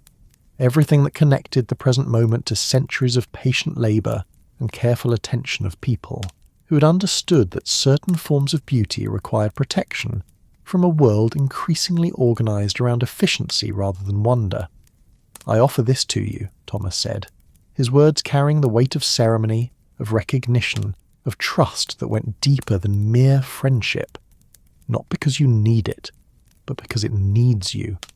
Because the seeds have responded to your touch with enthusiasm that speaks of recognition, of genetic memory awakening to the presence of someone who understands their true nature, their particular requirements, their ancient wisdom about the proper relationship between human intention and natural possibility. Eleanor accepted the pouch with hands that trembled slightly, feeling its familiar weight settling into her palms like a small anchor, to purposes she was only beginning to understand, to responsibilities that would reshape her understanding of what her life might become. The leather surface seemed to pulse with warmth that came from sources deeper than body heat, and she could feel the seeds within responding to her touch with the same eager recognition that had marked all their shared experiments in coaxing dormant possibilities into living beauty. "I am honoured," she said, her voice carrying the gravity of someone who understood that she was not just accepting a gift, but taking on a trust that connected her to generations of careful stewardship, to traditions that demanded not just knowledge but wisdom, not just skill but dedication, not just interest, but love. More honoured than I know how to express properly. The mysterious flowers around them seemed to glow more brightly in response to her words, their light reflecting in the river Colne's surface and creating patterns that suggested celebration, approval, recognition that something significant had just occurred, that a trust had been passed and accepted in the ancient way, through ceremony rather than contract, through recognition of fitness rather than mere qualification. "And I have a sense," Thomas said, his smile carrying the particular satisfaction of someone whose deepest hopes had found fulfillment in ways that exceeded his original expectations, that this is exactly what Heart's true season was waiting for. Not the right weather or soil conditions, but the right gardener, the right guardian, the right person to understand that some seeds bloom only when they find themselves in hands that recognise their true nature and are willing to wait as long as necessary for their proper revelation. Eleanor felt the mysterious seed pulse gently in its velvet compartment, and for the first time since Thomas had shown it to her, she sensed not dormancy, but readiness, not stubborn refusal, but patient preparation for whatever transformation awaited the arrival of conditions that had nothing to do with soil or seasons, and everything to do with the particular alignment of circumstances and understanding and care that happened when the right person finally arrived at exactly the moment when they were most needed. The bridge blessed them with flowers that glowed like captured starlight, and Eleanor understood that she had finally found not just a place to belong, but a purpose worth the devotion of whatever years remained to her, a way of connecting her particular skills to something that would outlast her individual life, something that would continue to create beauty and preserve wonder long after her own hands had grown too still to tend the gardens that waited for her patient attention. Dawn came to Bibury with the particular gentleness that followed nights of perfect starlight, when the darkness had been so clear and deep that morning's arrival felt less like intrusion than like the natural completion of some cosmic conversation between earth and sky. Eleanor woke before the first birdsongs began, though she couldn't say what had stirred her from sleep, perhaps some subtle shift in the quality of air that touched her face through the open window, or the way the pre-dawn light seemed to carry with it a sense of anticipation, of readiness, of possibilities that had been gathering strength in darkness, and were now prepared to reveal themselves to patient observers. She dressed quietly in the simple clothes that had become her uniform during these weeks in Bibury, practical garments that invited partnership with soil and stems, that acknowledged her transformation from academic observer to active participant in the ongoing conversation between human intention and natural possibility. The leather seed pouch rested on her writing desk where she had placed it the night before, its familiar weight somehow different now, charged with the significance of official trust, of responsibility accepted and acknowledged, of purposes that connected her individual life to traditions that stretched backward through generations of careful stewardship and forward toward futures she could only imagine. The village slept around her as she made her way through streets that had become as familiar as the corridors of her childhood home, past cottages whose honey-coloured stones seemed to glow with accumulated starlight, past gardens where the heritage flowers they had planted together released their fragrances into air that carried the green scent of summer grass and the ancient smell of limestone that had been shaped by centuries of patient weathering. Everything felt charged with significance, as if the ordinary landscape of Bibury had been transformed into something that existed on the threshold between the everyday world and realms of possibility that demanded different kinds of attention, different ways of seeing and understanding and believing.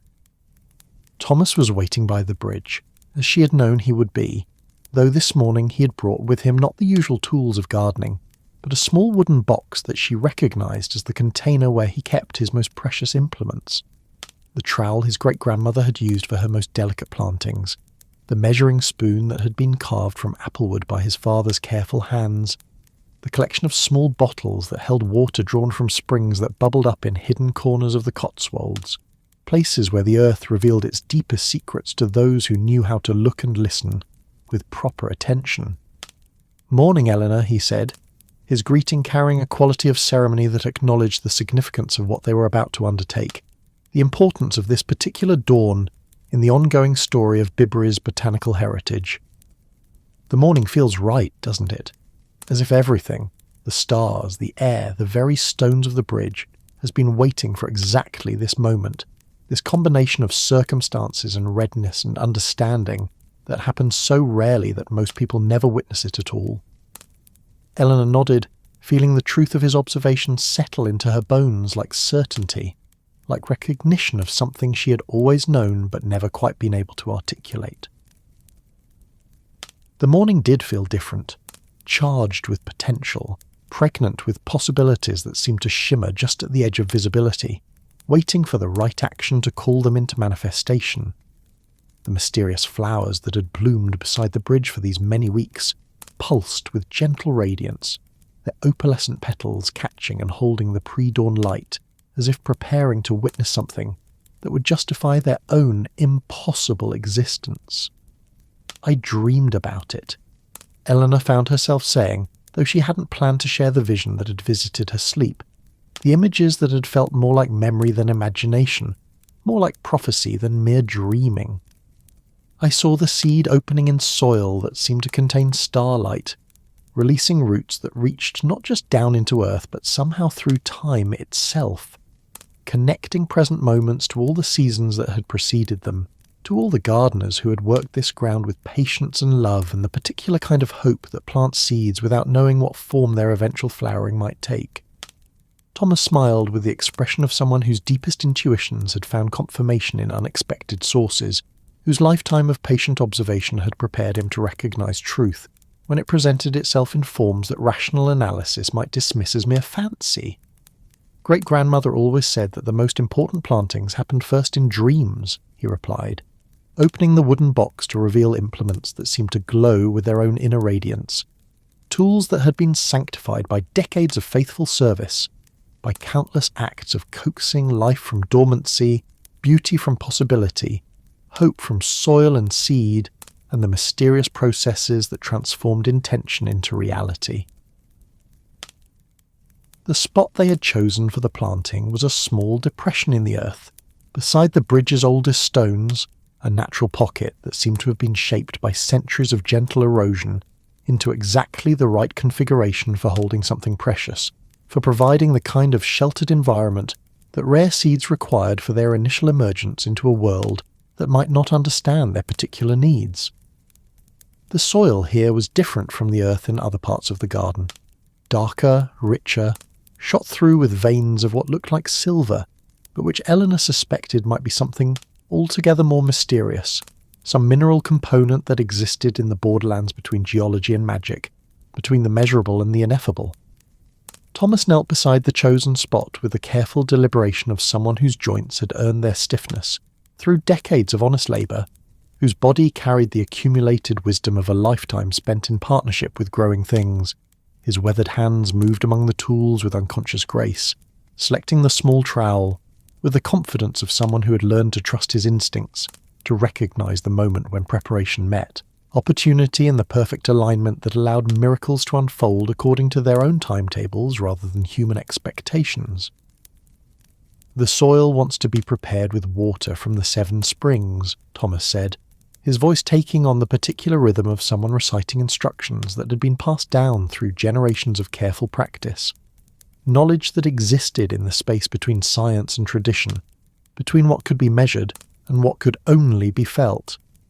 Water that carries the essence of different places, different qualities of earth and stone, and the particular spirits that inhabit each source, according to the old understanding. Eleanor watched as Thomas opened the small bottles one by one, each containing water so clear it seemed to capture and hold light like liquid crystal, each carrying scents that spoke of hidden places where springs bubbled up from depths that had never known sunlight, where the earth revealed its secrets to those who approached with proper reverence and patient attention. He poured them in a specific pattern that she recognized as something more than random arrangement, a design that seemed to acknowledge the sacred nature of what they were undertaking, the importance of proper ceremony and calling forth transformations that existed at the boundaries of ordinary possibility. The water soaked into the dark earth with eager acceptance, as if the soil itself had been waiting for exactly this combination of elements, this particular marriage between intention and action, between hope and the kind of practical faith that expressed itself through careful attention to details that less experienced gardeners might dismiss as unnecessary elaboration. But Eleanor understood now, after weeks of working alongside Thomas, that such ceremonies were not mere superstition but recognition of the complex relationships that governed the emergence of life from dormancy, beauty from potential, wonder from the patient partnership between human intention and natural possibility. "Now the seed," Thomas said, opening the leather pouch with movements that had become ritual through repetition, his fingers finding the velvet compartment that held the heart's true season seed without conscious thought, guided by decades of familiarity with this most precious of all the varieties that had been entrusted to his care. The seed seemed to pulse with inner light as he lifted it from its resting place, its surface shifting through colours that had no names in any language Eleanor knew, deep purples that became midnight blues, that became something that wasn't quite silver, but suggested the space between starlight and shadow. Eleanor accepted the seed when Thomas placed it in her cupped palms, feeling its warmth settle against her skin like a small sun, like concentrated possibility waiting for the proper moment of release. The seed seemed heavier than she remembered, charged with significance that went beyond its physical properties, carrying within its smooth curves the accumulated hopes of generations of gardeners who had tended it without witnessing its flowering, who had preserved it through decades of patient faith, trusting that eventually the right season would arrive, the right gardener would appear, the right combination of circumstances would create conditions that allowed its dormant potential to unfold into whatever form of beauty it had been designed to create. "It knows you," Thomas observed, his voice carrying the wonder of someone who had witnessed many mysteries but never ceased to be amazed by the particular magic that happened when human hearts aligned with natural processes in moments of perfect grace. "Can you feel how it responds to your touch? How does it seem to recognize something in you that all our years of careful tending couldn't provide?"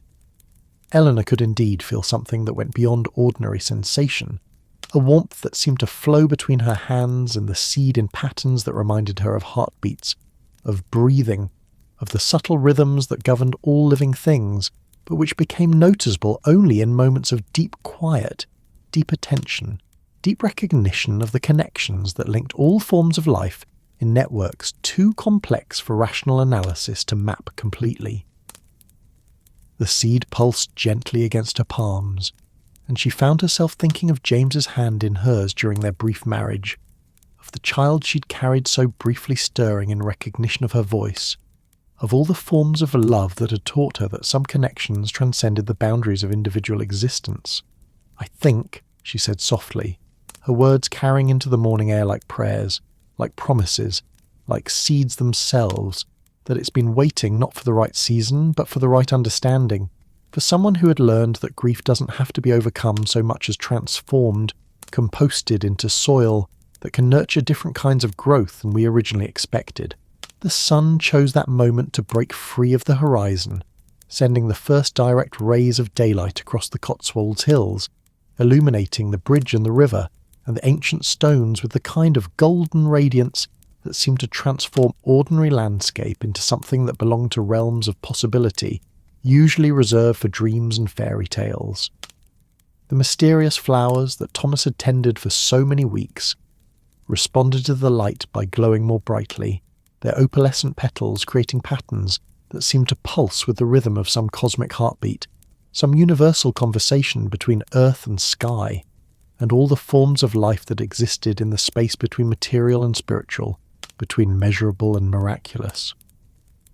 Eleanor placed the seed in the prepared earth, with movements that felt more like ceremony than mere planting, like participation in something that connected her individual action to traditions that stretched back to the first gardeners who'd learned to coax beauty from soil and hope,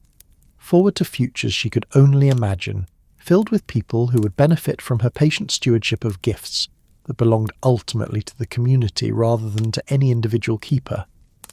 The seed settled into its new home with a small sound like sighing, like relief, like recognition that it had finally found the conditions it required for the transformation it had been designed to undergo.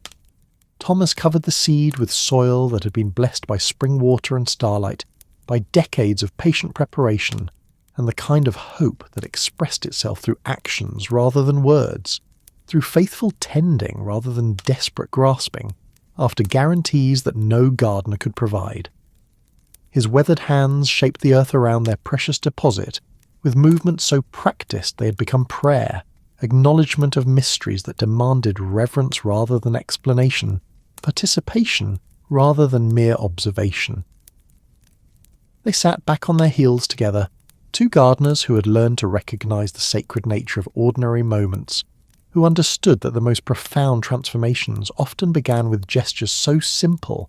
they could be overlooked by people who expected miracles to announce themselves with fanfare, rather than emerging from quiet acts of faith performed by patient hands in forgotten corners of a world too busy to notice wonder when it presented itself, without demanding attention. The morning settled around them with the particular peace that followed significant actions, moments when human intention, aligned with natural possibility, in ways that created openings for transformations that neither rational planning nor desperate hoping could manufacture through effort alone. The bridge seemed to exhale with satisfaction, its ancient stones releasing warmth accumulated through centuries of patient observation, countless seasons of witnessing the partnership between human care and natural resilience that had kept Bibury beautiful through all the changes that progress and time had brought to the wider world. Eleanor felt something shift inside her chest, a settling that went deeper than mere contentment, a recognition that she had finally arrived at the destination her restless travels had been seeking without knowing what they hoped to find. This place, this work, this friendship with Thomas and partnership with growing things. All of it felt like coming home to a life she had always been meant to live, but which had required years of preparation, loss, wandering, and patient learning before she was ready to recognize and claim it fully. "I want to stay," she said, though the words felt inadequate to capture the depth of commitment she was trying to express. The recognition that Bibury had become not just a pleasant place to visit, but the ground where she wanted to plant her own roots, the community where she wanted to contribute whatever years remained to her, the garden where she wanted to tend not just flowers, but the ongoing conversation between human intention and natural possibility that created beauty capable of healing hearts that had forgotten how to hope. Thomas smiled with a particular expression of someone whose deepest wishes had found fulfillment in forms that exceeded his original expectations, whose lifetime of faithful service was being rewarded with the knowledge that his work would continue in hands that understood its true nature, its sacred importance, its connection to traditions that demanded preservation, not for their own sake, but for the gifts they could continue to offer to futures not yet born. "The cottage next to mine has been empty since Mrs. Fletcher passed last winter," he said, his voice carrying the careful neutrality of someone making practical suggestions while hoping for acceptance that would reshape both their lives in ways that promised to enrich rather than diminish the particular qualities that made their friendship valuable. It's small but sound, with a garden that could use someone who understands the proper relationship between patience and possibility, between preservation and growth, between honouring tradition and remaining open to whatever new forms of beauty each season might choose to reveal. Eleanor felt her heart expand with a happiness so pure it seemed to connect her directly to the sun rising above the Cotswold hills, to the river flowing beneath the bridge where they sat to all the forms of life that had learned to thrive in this particular place through combinations of resilience and grace, adaptation and faithfulness, acceptance of change and commitment to whatever remained constant beneath all transformation. The idea of permanent residence in Bibury felt not like limitation, but like liberation. Not like retreat from the world, but like engagement with the aspects of existence that mattered most deeply, that created meaning through daily acts of care performed in service of beauty that would outlast individual lifetimes. "I would like that very much," she said, her words carrying the weight of commitment, of recognition that she was choosing not just a place to live, but a way of being in the world, a form of service that would connect her particular skills to purposes that served something larger than personal ambition or individual satisfaction. "I would like to become part of whatever story this place is telling, whatever conversation it's having with time and season, and the particular forms of hope that express themselves through patient tending of seeds, whose flowering requires not just proper conditions, but the right kind of love." The sun climbed higher above the horizon, sending light that seemed to penetrate the earth where they had planted the mysterious seed, illuminating hidden processes that rational analysis could never fully map, but which patient observation had learned to trust. Eleanor felt something that might have been imagination, or might have been deeper perception, a sense that far below the surface, in darkness shot through with silver veins that connected this spot to springs and streams, and the hidden waters that flowed through limestone caves carved by centuries of patient erosion, the heart's true seasoned seed was beginning the slow process of transformation that would eventually call it into whatever form of flowering it had been designed to create. As if summoned by her attention, something stirred in the prepared soil, not visible movement, but a quality of readiness, of awakening, of potential that had been held in suspension, finally finding conditions that allowed it to begin the ancient journey, from dormancy to emergence, from possibility to manifestation, from seed to whatever form of beauty it carried, encoded in its genetic memory. Eleanor held her breath, hardly daring to hope that the transformation they had dreamed of might be beginning so soon, might be responding to this particular morning with the kind of eager acceptance that suggested recognition, homecoming, arrival at exactly the right place and time and circumstances. A small green shot pushed through the dark earth with the determined gentleness of life that had learned patience through decades of waiting, but which now recognized its moment and moved toward light with the quiet confidence of something that knew exactly what it was designed to become. The shoot was unlike anything Eleanor had ever seen in her botanical studies. Not just green, but shot through with veins that seemed to carry light rather than chlorophyll, that pulsed with gentle radiance, as if the plant were learning to photosynthesize starlight rather than ordinary sunlight. Thomas made a sound like prayer, like gratitude, like recognition of a miracle that asked for nothing but the chance to unfold according to its own perfect timing. Eleanor felt tears gathering behind her eyes as she watched the mysterious plant continue its emergence, reaching toward morning light with movements that seemed to dance rather than merely grow, that expressed joy rather than mere biological imperative, that connected earth and sky through the simple act of becoming whatever it had always been designed to be. More shoots appeared as they watched, creating a pattern around the original emergence that suggested not random growth, but intentional design, a plan that existed encoded in the seed's genetic memory, and was now expressing itself through forms that challenged every category Eleanor had learned to use for understanding botanical life. The plant swayed without wind, pulsed without external rhythm,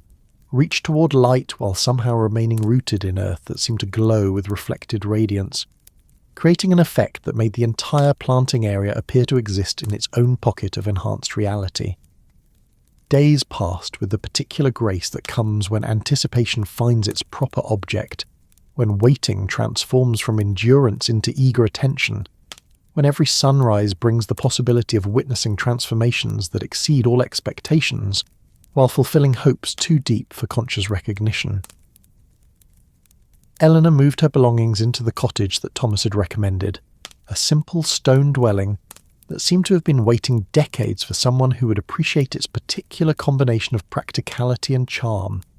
its windows positioned to catch morning light, its garden sized perfectly for someone who wanted to experiment with botanical preservation without becoming overwhelmed by more ground than two hands could tend properly. The mysterious plant continued its impossible growth, developing into something that belonged to no classification Eleanor had ever learned, but which seemed to embody everything she had spent her life studying. The resilience that allowed wildflowers to thrive in impossible conditions, the adaptability that permitted ancient varieties to evolve while maintaining their essential character, the particular beauty that emerged when living things found conditions that allowed their deepest nature to express itself without constraint or compromise. By the end of the first week, the plant had developed leaves that seemed to contain entire landscapes within their surfaces, patterns that reminded Eleanor of the Cotswold hills seen from great height, of river valleys carved by patient water, of meadows where forgotten flowers bloomed in arrangements that suggested intentional artistry rather than random distribution. The leaves caught and held light in ways that created an effect like stained glass, transforming ordinary daylight into something that belonged to cathedrals, to places where human beings had learned to recognize the sacred in forms that invited contemplation rather than analysis. "It's painting portraits," Thomas observed, as they knelt together beside the growing wonder, his voice carrying the amazement of someone who had spent decades studying plant behavior, but had never witnessed anything that suggested such clear intentionality, such obvious awareness of artistic principles that rational botany insisted were beyond the capabilities of non-conscious life. Look how each leaf captures a different view of the countryside, a different season, a different quality of light. It's creating a visual record of everything this place has been, everything it might become. Eleanor studied the leaves with the careful attention she had learned to bring to botanical specimens, but found that scientific observation seemed inadequate to capture what she was witnessing. The plant appeared to be engaged in some form of conversation with the landscape itself, recording not just visual impressions but emotional qualities, spiritual characteristics, the particular forms of beauty that made Bibury itself rather than merely another pretty village in an area known for pretty villages. The first flower buds appeared on the morning when Eleanor had been living in her new cottage for exactly 1 month, emerging from the plant's crown like small suns, like concentrated possibilities waiting for proper conditions to reveal whatever form of beauty they carried, encoded in their developing tissues. The buds pulsed with gentle radiance that seemed to intensify as the day progressed, responding not just to sunlight but to something deeper, something that connected them to the ancient stones of the bridge, to the water flowing beneath, to the accumulated stories of all the people who had found in this particular place something worth preserving, worth celebrating, worth dedicating their lives to protecting and enhancing. Eleanor and Thomas maintained their vigil beside the miraculous plant, with the patient attention that both had learned was the highest gift gardeners could offer to growing things. Not interference but presence, not demands but welcome, not expectations but openness to whatever revelations each day might choose to provide. They brought their morning tea to the spot beside the bridge, creating a routine that felt both natural and ceremonial, that acknowledged the significance of what they were witnessing, while maintaining the kind of ordinary human rhythm that kept wonder anchored in daily life, rather than floating away into realms too ethereal for practical application. The flowers opened at dawn on Midsummer's Day, exactly 1 year after Eleanor had first arrived in Bibury, as a weary traveller seeking nothing more than a night's lodging at the Swan Hotel. She woke in her cottage to light that seemed different from ordinary sunrise, suffused, with qualities that made her think of the aurora borealis, a phenomena that existed at the boundaries between earth and sky, between material and spiritual, between what could be explained and what could only be experienced, with a kind of attention that transformed observers into participants in ongoing miracles. Thomas was already beside the bridge when she arrived, his weathered face illuminated by radiance that seemed to come from the flowers themselves, rather than from any external source. The heart's true season blooms had opened into forms that challenged every category Eleanor had learned to use for understanding floral architecture. Not just petals, but something that seemed to exist in multiple dimensions simultaneously. Surfaces that reflected light while somehow containing it, colours that shifted through spectrums that had no names in any language, but which spoke directly to something deeper than conscious recognition. "Look," Thomas whispered, his voice filled, with the awe of someone who had spent his entire life coaxing beauty from earth and seed, but had never witnessed anything that approached this level of impossible perfection, this direct communication between botanical life and whatever forces governed the creation of beauty that served no purpose except its own fulfillment. Look how they capture not just light, but time itself, not just colour but memory, not just beauty but the very essence of what makes this place sacred. Eleanor looked and saw that he was right. The flowers seemed to contain within their impossible petals the entire history of Bibury, all the seasons that had shaped its stones and waters, all the gardeners who had tended its earth with patient love, all the travellers who had found in its embracing quiet something they hadn't known they were searching for. She could see her own story reflected in their surfaces, her journey from grief to healing, from restlessness to belonging, from academic observation to practical participation in traditions that connected individual effort to purposes that served community rather than personal ambition. But more than that, she could see futures stretching ahead like pathways illuminated by starlight, possibilities that included children learning to recognise wonder in ordinary moments, visitors finding in Bibury's preserved beauty the kind of healing that only happened when people encountered evidence that some forms of care were stronger than time, more persistent than progress, more valuable than anything that could be measured in conventional terms. the flowers continued to bloom throughout that perfect day, creating displays that seemed to exist outside ordinary time, that connected the present celebration to all the midsummer festivals that had preceded it, and all that would follow, that transformed the ancient bridge into a shrine to the patient partnership between human intention and natural possibility that had kept beauty alive in a world that sometimes forgot to recognise its own need for wonder. Eleanor and Thomas sat together on their favourite spot on the bridge's stone parapet, surrounded by impossible flowers that pulsed with gentle radiance, breathing air that carried fragrances designed to comfort hearts that had forgotten how to hope, watching the river Colne flow beneath them with the same patient persistence it had maintained for millennia,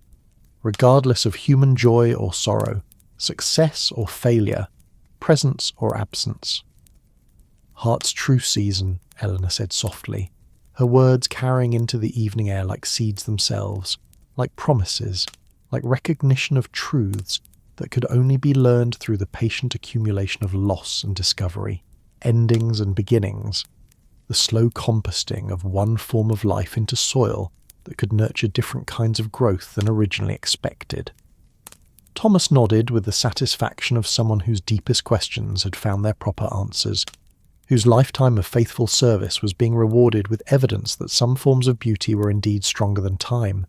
that patience could indeed call forth transformations that rational analysis would dismiss as impossible,